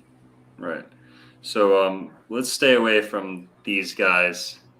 You know, vitamin waters, it's just gimmicky, like additive water. It's garbage. Just go drink the tap, to be honest. I would probably drink tap water instead of this vitamin water. And I would probably put Gatorade and Powerade with vitamin water. Yes. Okay. Yeah. If we're including those as like people think that's a better alternative to water, or I remember playing sports in high school and they're like, you get a cramp and they're like, don't drink the water, drink the Gatorade. And it's like, you know, nothing will save you except the Gatorade. And there's truth to that, like the sugars, but there's so much better ways to get sugar electrolyte into the body. Gatorade, what is it? It probably had radium in it to begin with. Okay, that's my guess as to why it was so good at the beginning. It was like real lemon juice and probably a little bit of radium from the swamp water or the swamp nutrients in the fruit, whatever. That's my take on Gatorade. So we're going up. Let's go up the list here. I would say next bad from like additive water would be purified water. If you see a bottled water that says purified, not spring, not distilled, just purified, that actually might be worse than tap water because it's tap water put through a shoddy, inadequate filter. It might not even be a filter, literally. They might just move it fast enough through a certain pipe. And when that comes out, purified water from the store that you get, like Sam's or whatever these different brands are, have measurable amounts of toilet paper in them. Oh. Purified water has so much toilet paper in it, you would not believe it. Then tap water does too, depending on how your lines are routed. But purified water is glorified tap water. And why I say it's worse is because tap water has additives, right? Like fluoride and chlorine sometimes. Well, guess what? They'll take that water, bring it to another plant, purified. Ooh, thanks for purifying it, Nestle. You know, it was so kind of you to purify our water for us from the spring. But blah, blah, blah. They'll take tap waters, let's say. They'll purify it again. That already has chemicals in it. That already has things that are not good for you in it. Then they'll remineralize themselves with types of sodium that are not naturally derived, types of calcium, whatever. And then, guess what? Another dose of fluoride. And here's another one. So that's purified water. Let me just look that up so we all know. Yeah, you can taste it, man. Especially the Nestle stuff, the Pure Life, this purified water. Tastes disgusting. I do not drink it. I would probably only drink it if I was on the verge of death, dehydrated. Yeah. You leave this stuff in a car, it tastes like plastic. You leave this in the fridge, or if it gets too hot or too cold, the plastic comes right out of the bottle and you can taste it. So that's purified water. Be careful with that. And here, since I'm looking at this one, Dasani. Oh, stay away from Dasani, guys. That's another real offender in this thing. Yeah, you can taste that one too. It does not taste good. That's Pepsi or Coke too, I believe. Yeah. I'm pretty sure that's just tap water. Really? Yeah. That's funny. I don't know though. So Dasani, okay? Dasani. But Purified water, stay away from. Okay, what's next? Oh, here's one. I don't know where this fits into the hierarchy, the tier list. Oh, Topo Chico. Guys, you want to know they've done tests on like all bottled water in America. Topo Chico had the most fluoride of any water there is in grocery stores, markets. Topo Chico consistently had the most fluoride by far. Topo Chico. Now, people think it's like a high-end like restaurant water. It's not. It's not. It's actually super fluoridated tap water. It's not that good for you. It has, Seth, you were away. I was letting them know. Topo Chico has the most fluoride of any measured brand on average in grocery stores in America. So that's higher than the ones who are openly telling you, oh, we put fluoride in this for you because it's good for you. Topo Chico has no real like position on fluoride. There's just a shit ton of it in their water, and who knows why. Now, I don't like sparkling water to begin with, but you like Topo Chico? Are you a Topo Chico guy, Seth? No, I used to be. I used to be into it because it's refreshing. You know, Yeah. cold carbonated water at the end of a hot day could be really refreshing. However, over time, it just didn't make me feel that good. I would notice certain symptoms and certain just feeling kind of clogged up, and it tastes minerally. And over time, my body said, don't drink that shit anymore. And then, you know, I learned it's distributed by Coke, and yeah, I don't like Topo Chico anymore. Yeah. I didn't know about the fluoride though. It's pretty gnarly. Yeah, Topo Chico scores absurdly high for fluoride. Now, I just looked at something there and it said, oh, we have 0.0 parts per million fluoride, but I don't think that's an at-home. I don't think that's an independent test. But let's see. On this tier list, what else do we have? We're probably getting, okay, well water and... Well, I think they said bottled. Oh, we're talking about bottles. Oh. Yeah, bottled water. So bottled water. I think they said bottled water. Yeah. Bottled water tier list. We're not, like I said, none of them I'd recommend drinking or buying, but we're getting close to the ones that are debatably nutritious, or I even hesitate saying that. We're getting least harmful. The least harmful. Least toxic. Zephyr Hills spring water. Now, there's purified water in a plastic bottle. Then there's spring water in a plastic bottle. Now, bottling spring water and shipping it kind of actually destroys the special gifts that spring water have, that it's this fresh, motherly, nurturing, charged water. Putting it in a plastic bottle and shipping it across the country really across the world really removes those unique properties. So Zephyr Hills, oh, I see this comment. Oh, I'm about to tear you a new one. Sign off here if that's what you think, okay? Because the truth is coming. Zephyr Hills is not good, okay? Zephyr Hills is not good. I will tell you, is it terrible? Is it Florida spring water? It is Florida spring water. But guess what? They do take this from a spring. Number one, the way they got the spring doesn't sit well with my stomach. The way they've maintained the spring, okay? And there's many springs. It's a couple different springs. The way they've done all this, they are predatory in their business practices. Nestle owns Zephyr Hills, by the way. Should say that. Zephyr Hills is just the mask that Nestle wears when they're in Florida. So Zephyr Hills is glorified, purified water. It does come from a spring. It's routed back to a place. They tell you that they bottle it fresh, but that's not true. There are additives in this. They do regulate their water in some way. Now, I think they don't have to put that on the bottle, because remember, there's there's quotas or thresholds where if you do this according to the statute, you don't have to label that you've added this to your water. You've treated it with that. So Zephyr Hills, it's of a better quality than the purified water because it did come from a spring.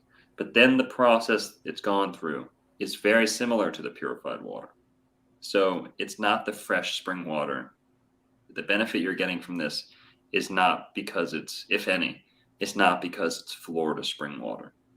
Now, you could say, oh, well, I'd rather have it from a spring anyway, even if it's bottled and killed and whatever. But I don't recommend Zephyr Hills, not even close. I'd say that, and the quality of plastic they use is no better than any other. So it's really just the name Zephyr Hills Florida spring water that they're marketing this on. Yeah. And then what are your thoughts about other types of spring water bottled? Because they have like the CVS generic, they have the different grocery stores. They might even just get it from Nestle. I have no idea. Yeah. Now Nestle they're very shady and they have many heads to this beast where they can bottle it under different names and sell it to different brands. Yes. And you'll never even see Nestle on there. But I'll say that all bottled spring water is probably in the same echelon, is in the same tier as Zephyr Hills. Zephyr Hills is just the most famous. Did they say, is Fiji spring water? It's from the islands of Fiji, right? Now, if you don't mind, I'd like to save Fiji for the last, because that's actually going to go at the top of my list. Oh, wow. If you have to drink a bottled spring water, well, we'll get to that. But I'll say up from there, up from Zephyr Hills, different spring water, if you can get it in a glass bottle, you've just taken a $1 trillion step increase in value from this terrible plastic contained water to glass. Say what you want about it, does have some of these properties. Is it copper? No, but it is more conducive to healthier water. And glass spring water stored in a glass, to me, I would recommend this. Not recommend it like, go get your water like this. I'd say it's worth drinking. Sometimes if I'm out on the go and I really need to drink water, I'll go get that Mountain Valley spring water, the green bottle from Whole Foods. I'll get that if I'm really in a pinch, if I don't have time to fill up my big 14 gallons with distilled water or reverse osmosis. I'll go in and I'll get one of those Mountain Valley spring waters. And I'll always notice it's like a full meal for me. If I've been drinking distilled for days and days, drinking the mineral water, number one, you don't need as much water. That's my experience. Drinking a spring water after being on distilled, you don't need as much, and you don't need to eat as much after. That's my experience. But a glass bottle, here, let's look at that one. Yeah, glass doesn't leach the plastic. It's definitely a better vessel. Right. So this brand, I would say, you see a lot of athletes using this, celebrities. They'll drink this. They probably got the memo from the Illuminati. Guys, don't drink anything worse than this. Okay, like this is, you're starting. Let the goys drink the Zephyr Hills and whatever, this and that. But this water, we're getting into good territory here. Okay. I don't know what spring they get this from, but when I drink it, I feel good. I'm not going to overthink it much more than that. Like I said, bottled is always less preferable. But glass bottle, you're doing a better job. Now, going up from here, okay? I'm not well versed in like these artesian waters and this one comes from the one little volcano that drips into this or that. Blah, blah, blah. I'll say this. Practically, going into grocery stores, what's the one bottle that you can get that you can be sure the water quality and the bottle is good too? If it's a plastic bottle, remember, so I just said glass, go with glass when you can. But Fiji. Fiji. Why is there so much Fiji propaganda? You know, that's kind of become like the, oh, I'm a snobby water drinker. Oh, I don't drink that. I drink Fiji. You know, that's kind of how it's depicted in movies. And why is that? Why is that? Why do people take shots at Fiji, but not these other pretentious waters? I'll tell you why.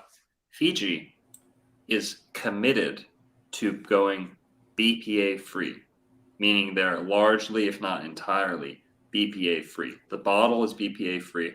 I know there's other chemicals aside BPA that people want to do away with. And to my knowledge, they do away with those too, but BPA is marked on the bottle, BPA free. Then the water quality. It's a light, mineral-rich water. It's not super heavy. I haven't done tests on it, but I know. When I was running valet, okay, when I was a valet running a lot, like multiple miles a day, you know, sprinting out in the heat, sweating a lot. Distilled, I could tell, would take a toll on me. If I was only drinking distilled, it's like you're sweating and you're sweating everything out. You're sweating on top of sweating. You're losing. I would find Fiji, if I was really feeling bad and I was drinking, if I could only drink my distilled and I didn't want to keep adding more salt to it, I would just go across the street and buy a Fiji. And if I drank that, it would really reset me. So for me, it's a good mineral, but it's not advertised as mineral water. I think, what do they say this is? It's volcanic water or glacier water. I don't even know what they say. It's aquifer. Okay, so even better. Artesian aquifer, shipped from Fiji. Now, it's not that expensive too. And the connection I was trying to say is, I think they went after it. They went after Fiji because they started BPA freeing their bottles, which lit a fire under other brands. Hey, why aren't you taking this carcinogen out of your bottles? And the other bottles were like, well, screw you, Fiji. We're just going to give you a bad name.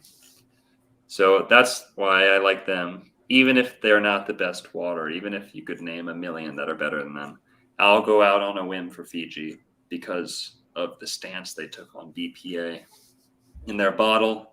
And think about the need that they're filling.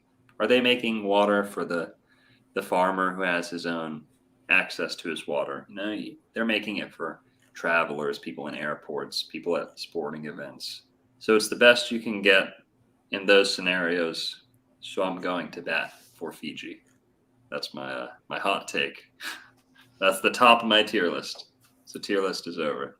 Interesting. But Seth, feel free to comment on that. Do you have any favorite bottle brands, or what do you recommend people? Yeah, I like the CVS distilled, just a gallon of distilled water in a plastic jug.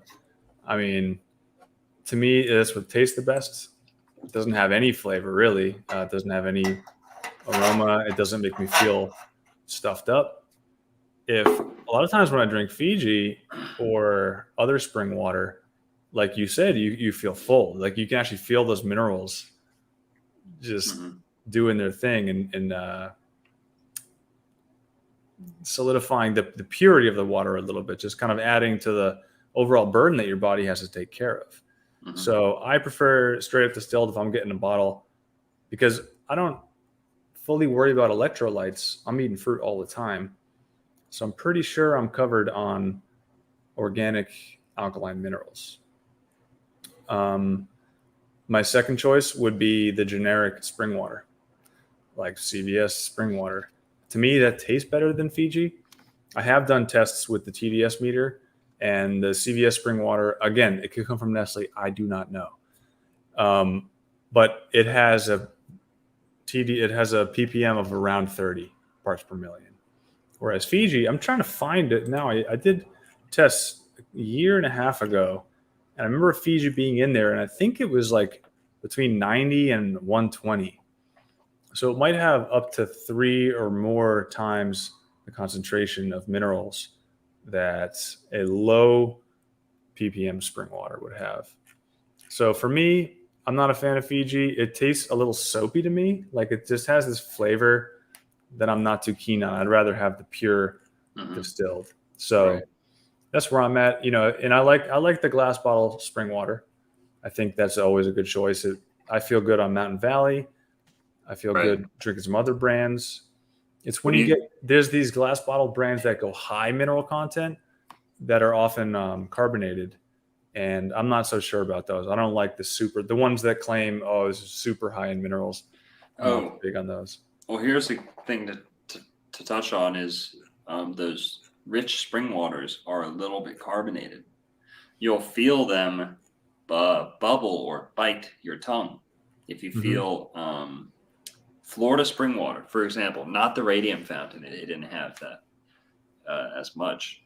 But I'd say Florida spring water, like from Wakulla Springs, when you drink it, it has almost like that restaurant mineral water, or sparkling water taste, where it bites the top of the tongue a little bit, like a Coca-Cola. You feel the fizz.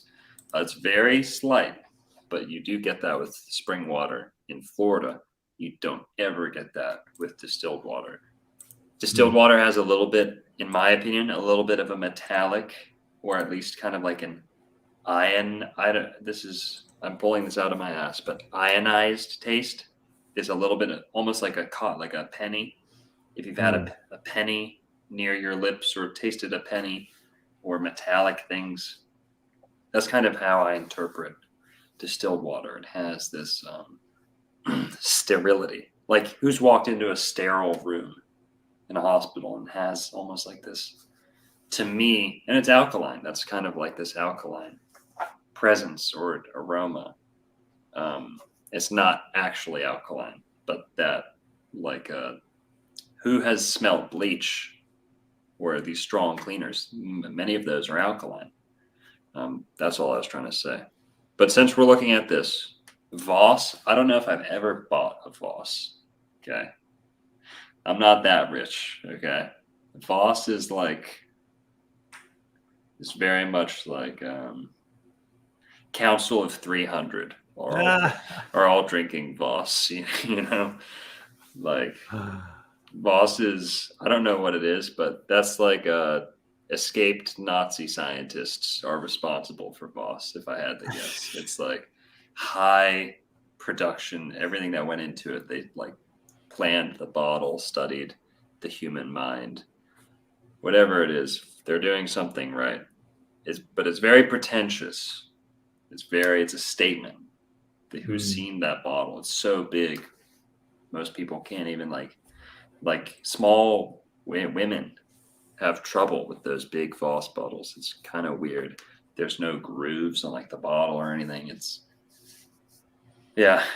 What do you think about Voss or like the high end waters? I just think most of that's kind of a scam, but Right. I've never looked into what Voss actually is. Never bought it. I don't really know.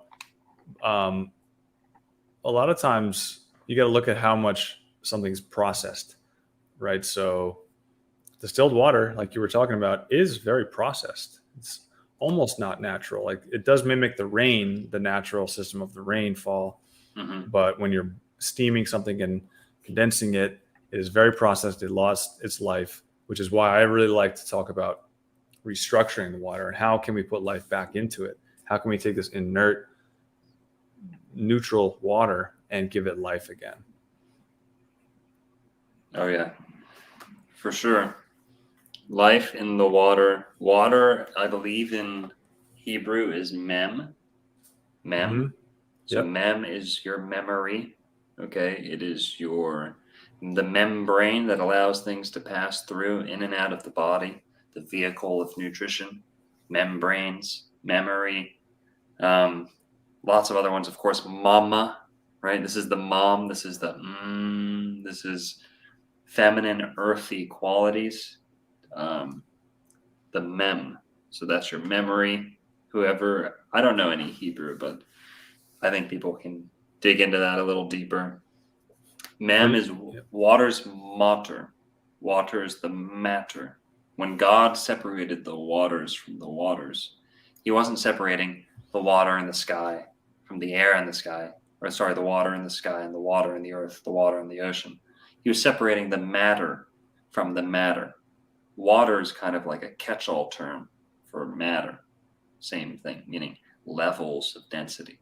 He separated the one water from the other water, meaning the liquid water from the solid water, from the gas water. Water, flip that W, that's a matter. Matter, water, mother, madre, material.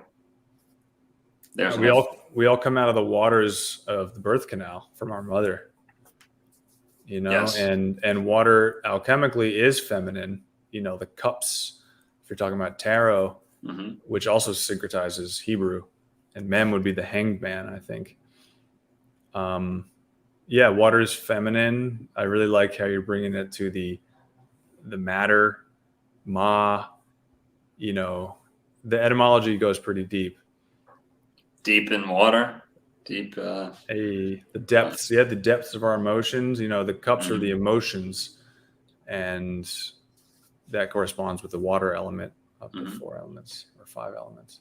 Yeah, man, we're reaching the tail end here. I think there's a few more things we can tie up. But John, thanks for the $20, man. Dr. Longo, this stream makes me want to play air guitar and yell excellent. All right, man. Well, we're both guitarists. Seth is a phenomenal guitarist. And thanks for the tip, man. Excellent. I don't know if you knew that we're both guitarists, but so Taylor, good to see you in here, man. Okay, water. What else can people take away from a conversation about water? I'll say, what else do we use water for? I think we kind of are guilty of maybe focusing too much on the drinking. Well, you did touch on the bathing and absorbing water through other ways. But I'll say that cooking, you know, we talk about raw foods and things like that, but the reality is that people cook their food. And I made the point about moist foods being better than drying foods. And if you have to eat something that's not great for you, the moister alternative is probably the better one. But I'd also say, if for cooking, what water is good to use for cooking? Let's say we're boiling things, if we're washing things, how about that? Is there a better water for washing things? And I think you did answer that, but I'll pose that to you. What else do you see the conversation is for distilled versus spring? Is there a use there with cleaning? Is there, which one's better for boiling your food? Do you know that? I don't think I know that. Well, you're just making me think. I have all these ideas as you're asking these questions. A lot of times when you're rinsing your food or you're washing your food, like your fruits and vegetables, people say you want to use an alkaline water to do that because you have all these pesticides on the fruit or the vegetables that are acidic. So a lot of people swear by this. I don't know either way, but if you soak baking soda in water, you put some baking soda in there, mix it around, that's going to make it more alkaline. And they say it's going to neutralize the acids of the pesticides. I don't actually know if that's true. I think at a certain level, it doesn't really matter what you rinse your food with. Just get it clean. Obviously, maybe tap water is going to leave a certain residue versus distilled water won't leave any residue. So if you're really being particular about what you're washing your fruits and vegetables with, I'd probably say distilled is the best, then spring water, and then any water you have on hand. And there was another, I forget the other questions you asked. Well, no, you touched on them, but I'll say, or let me think too. It's hard for me. Well, you were talking about other uses of water. And yes. There's also, so I have this amazing book that I'm working through now. It's the Hydropathic Encyclopedia by Trawl, R.T. Trawl. He was one of the early natural hygienists. This book came out in 1853, I think, or 1851. and this is half of it. So this is actually 2 parts to it, 2 volumes, excuse me. And he talks about all these water therapies, water cures, and drinking is one. One way to consume it, bathing in it. I think I know where this is going. Putting it up your butt, maybe, enemas. He's into that too. What now, Seth? What water is best for the south mouth? I don't actually know. I'm not an expert on enemas, and I don't do many of them. My guess would be distilled. That's my guess. I think whenever I did it, I used distilled. I heated it up a little bit to match the internal temperature of my body. And you're just not risking those minerals interacting with some sensitive linings, down there. Right. So, but man, this book is so cool because he goes into all these nuances around water, about chugging versus sipping, and about and again, it all comes back to knowing who you are, what you're dealing with, what your constitution is. He says more overweight people can get away with chugging because they sweat it out more easily, and their body absorbs it and enables them to sweat it out easily. Skinnier people who have like the vata body type, like you and me, when you chug water, it just basically sits in your intestines and hits the kidneys, and then you pee it all out. So you're basically just giving your kidneys this extra work, and you're not even using the water. I do sense this to be true in my body. Now, if I'm working outside on the farm or whatever, or in the sun, and I come and I'll take a few huge gulps of water, and that'll feel amazing. But most of the time, my body feels best when I just sip. So he might be onto something, that these skinnier people, because I don't know how it feels to be anyone besides myself, but for me, I do notice chugging water can kind of sit in my gut, and then I'm just peeing. It's all clear, but I don't feel any more hydrated. So I think sipping is a really good way to go with it, where you're slowly introducing the water. It can slowly absorb into your body. And when we were fasting at the center, the idea was to sip micro sips like every minute, almost like all day you're slowly dripping the water into your body. And what that does is rehydrates the mucoid plaque that's in your intestines and can get that to start to chip away and move down the system for you to excrete it. So I am a fan of sipping. I'm also a fan of gulping at some times. Like I said, when it's dehydrating outside, it's hot. You got to listen to your body. And that's the ultimate takeaway I want to leave this with, is that everyone's different. Every water is on its own spectrum, and even the spectrum has spectrums. So what's the best course of action, and how do we know for sure? I believe the answer is always going to be the same when you're dealing with your health. It's listen to your body. So your body might tell you, I don't want radium water. Your body might tell you, I want radium water. Your body might tell you, don't swim in this. It makes my skin itchy. Listen to your body and try to go for that pure, low mineral content water is sort of my MO. But ultimately, it also comes down to the diet. Stop eating the dehydrating foods. Start eating raw fruits and vegetables. And we're not telling you guys to go full fruitarian either. That no one needs to do that. I think people get carried away when they see, I eat mostly fruits and vegetables. They say, you eat all fruits? No. But the majority of my diet is fresh fruit. And I believe that's why so many of my symptoms went away, is I started rehydrating my body. So listen to your body. Just eat those hydrating foods, fresh fruits, high water content fruits, watermelons, oranges, grapes, etc., cucumbers. And don't worry too much about it. Don't fall for the marketing gimmicks. The smart water and the vitamin and the this and that and the Voss, the extra money water. It's probably not any better. In fact, the more flashy the marketing it is, the more I tend to run away from those. Yeah, the more they have to convince you to ingest it. Exactly. We're designed to crave what is good for us. There's a reason all candy in the universe is, for the most part, 99%. And, chocolate, I'm not saying chocolate, but chocolate is a tropical fruit. Chocolate is originally. All candy comes from tropical fruits. That's the taste, that's the color, that's the aroma that everyone is hardwired to lust after.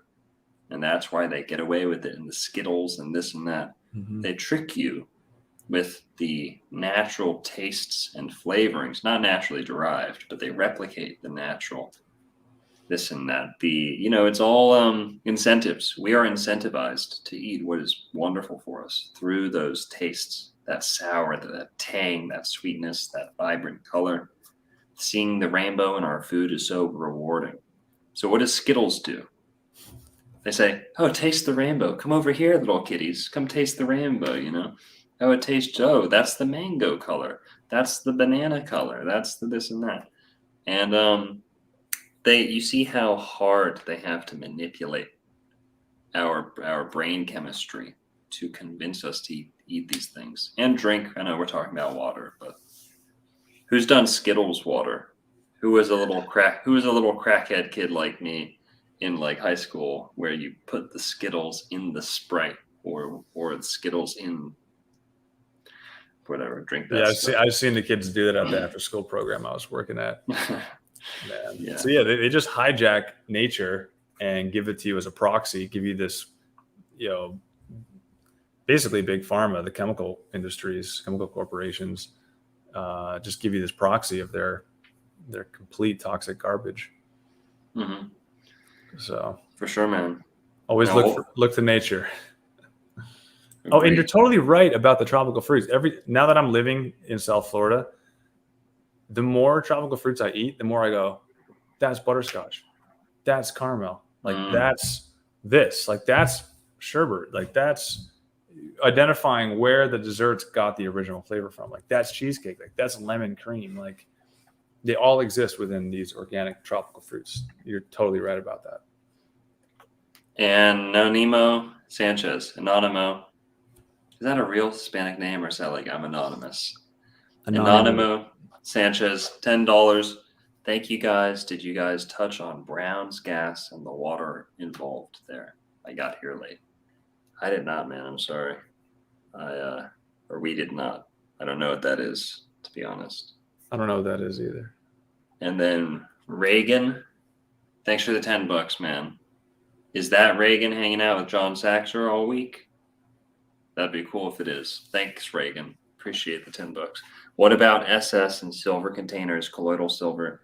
Okay, here's the last thing. Thank you. We do need to talk about this. Copper is the easiest. Everyone out there can go spend $20, $30 on a lifelong copper vessel. You'll have it for your entire life. You take care of it. It'll be good for you. It'll do good for your water. That's copper. Copper is a solar metal too. So Hilton Hotema was explaining, if you leave water in glass in the sun, it'll heat up. If you leave water in copper in the sun, it'll still heat up over time, but it'll stay cooler. But it'll still be absorbing the solar radiation and the sun's energy, because copper is a solar metal, even though it's feminine. It's ruled by Venus, but it's solar by nature. Silver is a lunar by nature. Now, silver, if you can drink out of silver, even better. Silver is feminine. Silver is ruled by the moon. Water is ruled by the moon. Water is feminine. So that's a good combination. Of course, silver is good, but guess what? Not everyone can pay for silver drinking ware. Not everyone. And this size in silver, you know how much that would cost you? Hundreds and hundreds, if not thousands of dollars, especially if it were thick enough to be practical. That's a lot of silver. So copper is your best bet for not costing an arm and a leg. Copper is good for the water. Silver is better. Silver is more antimicrobial, antibacterial, structures the water. Copper structures the water. Silver structures the water even more. Now, where are we going with this? Gold is the best. There's a reason kings drank off gold. Wasn't just to show how rich they are. That came after the fact.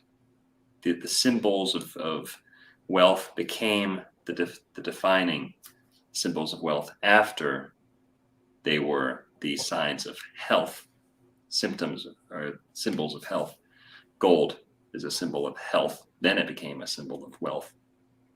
So gold, drinking off gold. If you can, get yourself a gold goblet. That'll restructure the water like anything else. Sorry, better than anything else. It will instill solar energy into the water, right? So solar, gold, lunar, moon.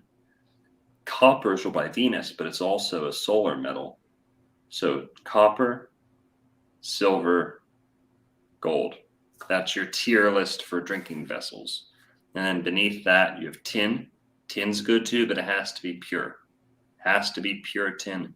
Don't even think about drinking out of tin if it's an alloy.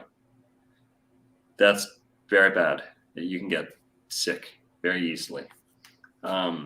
Tin in all the world wars, what were our boys fighting, drinking out of, getting all this? There's something to be said about that. You're out in the front lines, you don't have a source for much nutrition. But every one of those dudes had a tin cup, a tin can. And the tin with the water, restructuring the water, it's not as good as copper. It's a step down. It's still good. But yeah, so tin, if it's pure, don't drink out of aluminum, I'd say. Don't even mess around with it. But then I'd say tin, copper, silver, gold. Best things you can drink out of. You want to touch on that at all? Not much. I think I just learned a little bit. I never really thought too much about the vessel. Well, I did read one verse in the New Testament, which I'm probably going to butcher, but I'll paraphrase it. It's like, don't worry about the cleanliness of the plate. Worry about cleanliness of what's on the plate. Mm-hmm. So, if you drink bleach out of a copper vessel, obviously it's not any good.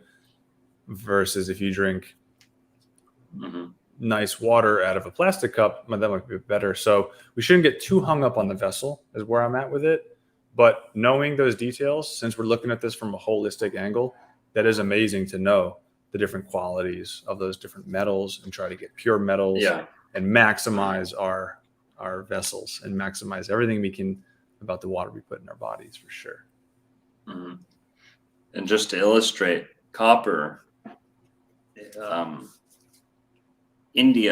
much of India gets their water from the Ganges, right? They'll just go out.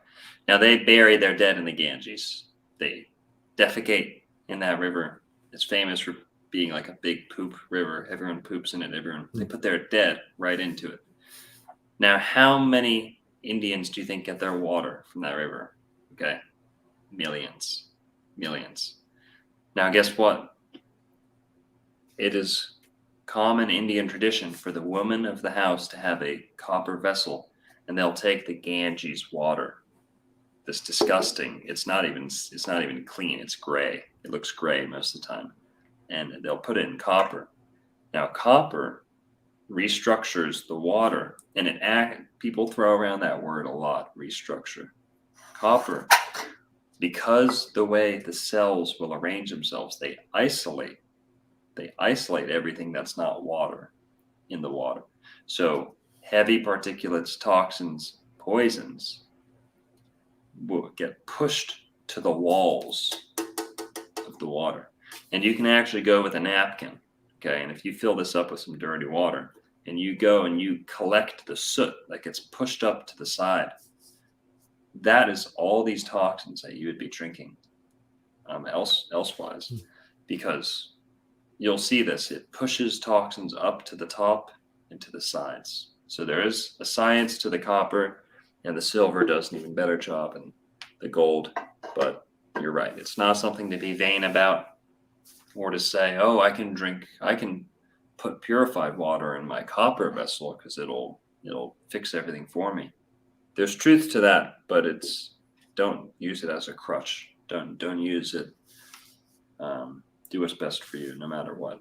Yeah. But I recommend copper. I mean, engineers, crystal. That sounds awesome. I said, yeah. Engineers know how valuable copper is. I mean, it has this ability to induce current, and create magnetism. So Mhm. I'm interested in learning more about copper vessels Yeah. for sure. Zero energy loss or negligible energy loss, very minimal energy loss in copper, even less in silver.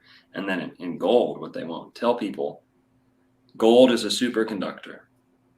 Monatomic gold, especially.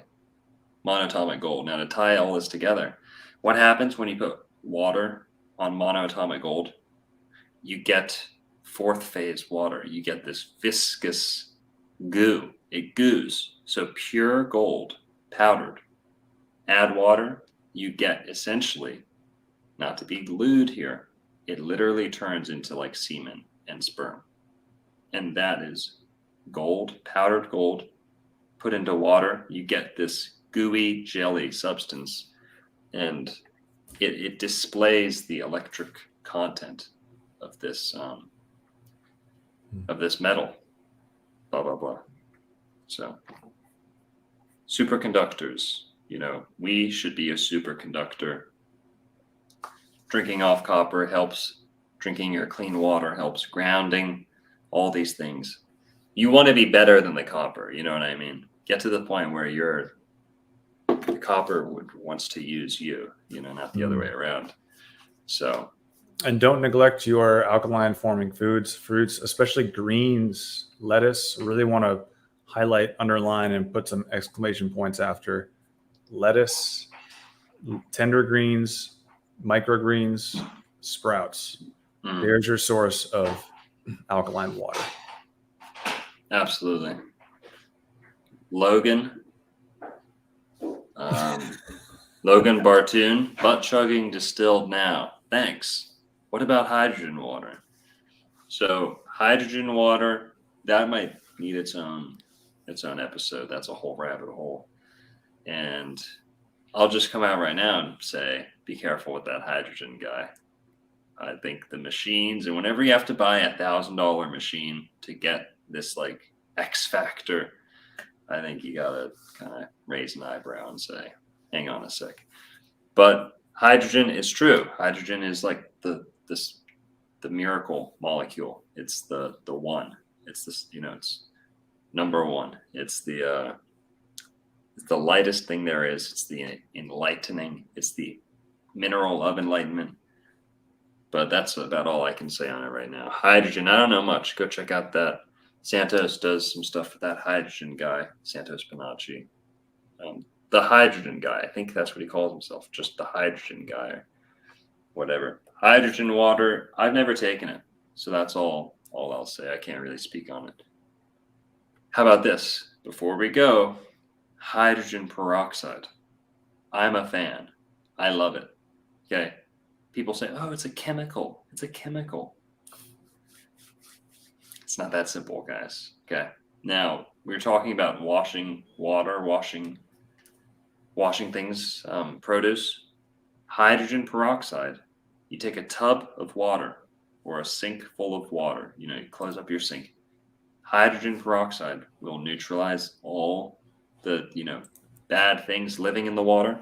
And then it is a solvent.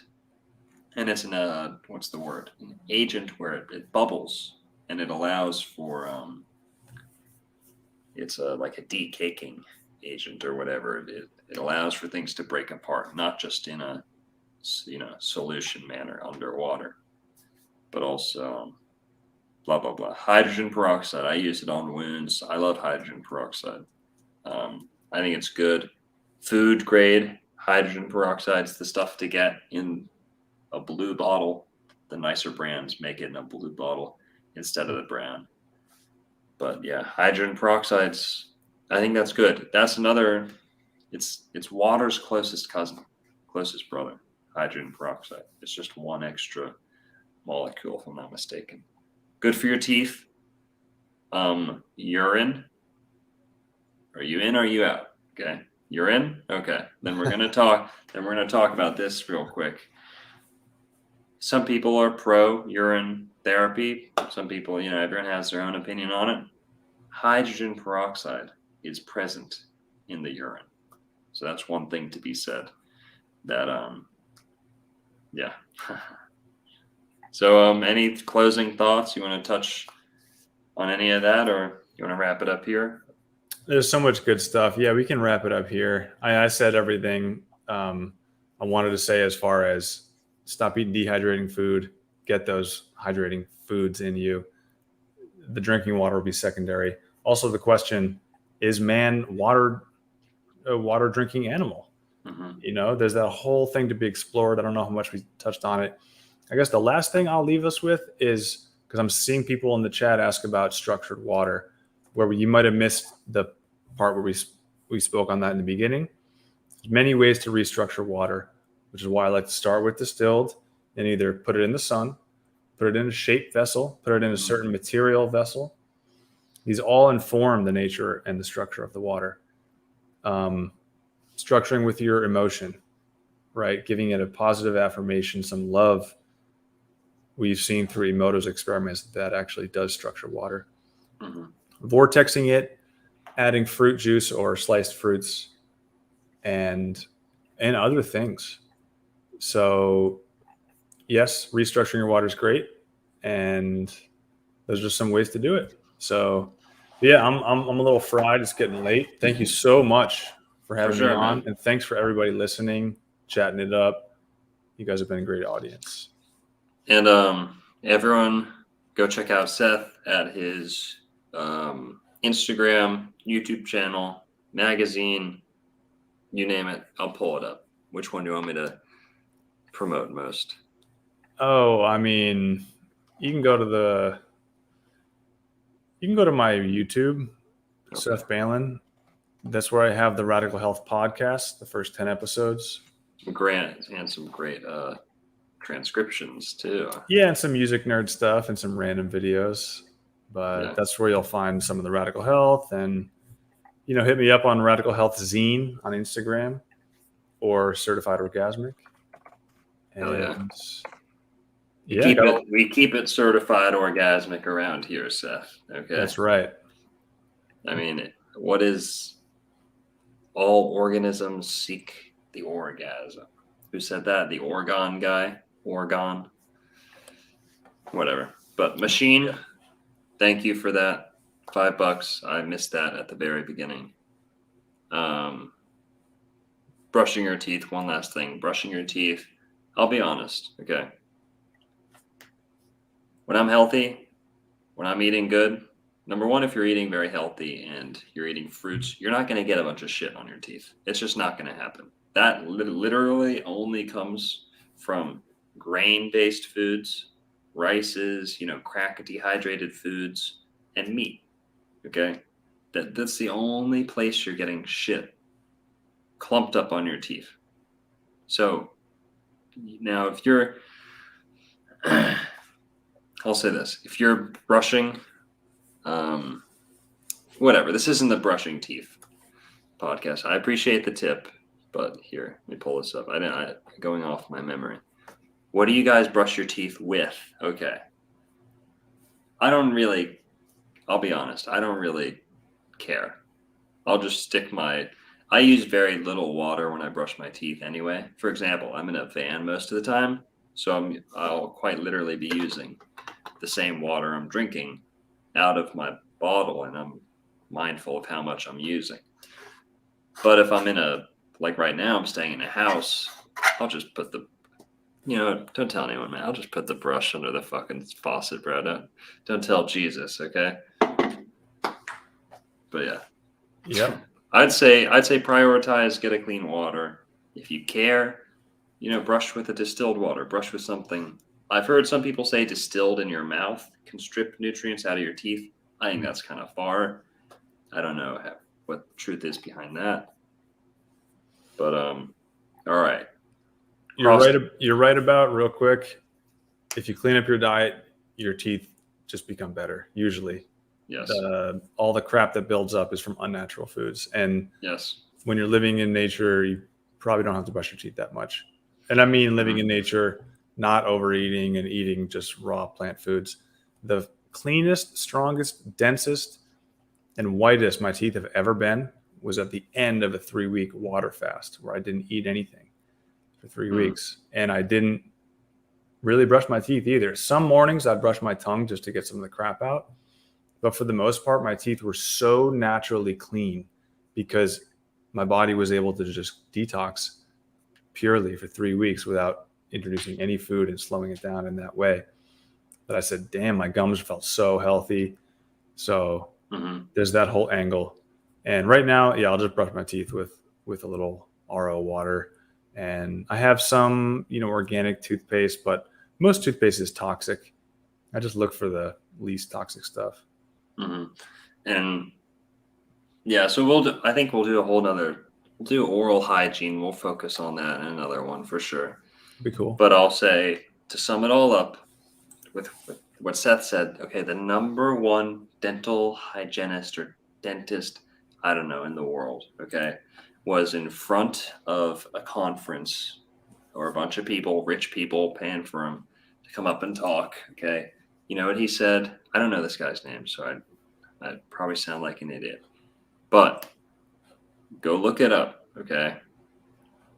Number one dentist in the world, he gets asked, oh, and it's a very small conference, and he's dressed flamboyantly. He looks almost like Santos Bonacci. So maybe some of you guys have seen it. He's dressed like a fancy shirt, and he looks like Santos Bonacci, a little like frizzy hair. Dr. Price, is it Dr. Price maybe? I don't know. That's what someone said. Weston A. Price, he did a lot of work on teeth, but I don't think he's a dentist, is he? Well, probably not the guy I was speaking about. This was a dentist. He gets asked, where does tooth decay come from? And instead of promoting anything or saying you should do this product or this, that, he goes, or maybe someone asked him about diet, and he goes, I don't really care. He goes, it is dehydration across the board. Dehydrated foods will take your teeth right out of your mouth. And he said, oh yes, there's, people say, oh, what about the Eskimos who eat seal blubber all day? They have great teeth. Well, it's more about what they're avoiding than what they're including in their diet, if that makes sense. They're not eating Pop-Tarts, put it that way. Right, because you can find plenty of frugivorous or fruit subsisting humans out there with wonderful teeth, wonderful, straight, white. Yeah. So, all right, well, I think we're going to wrap it up here. I dragged it on long enough. But thanks, Seth, for joining us. 222. I'm going to try and cut it at the 22222 mark. Thanks for everyone for being here. Cut it. Bye. Have a good night. Peace out. Thank you.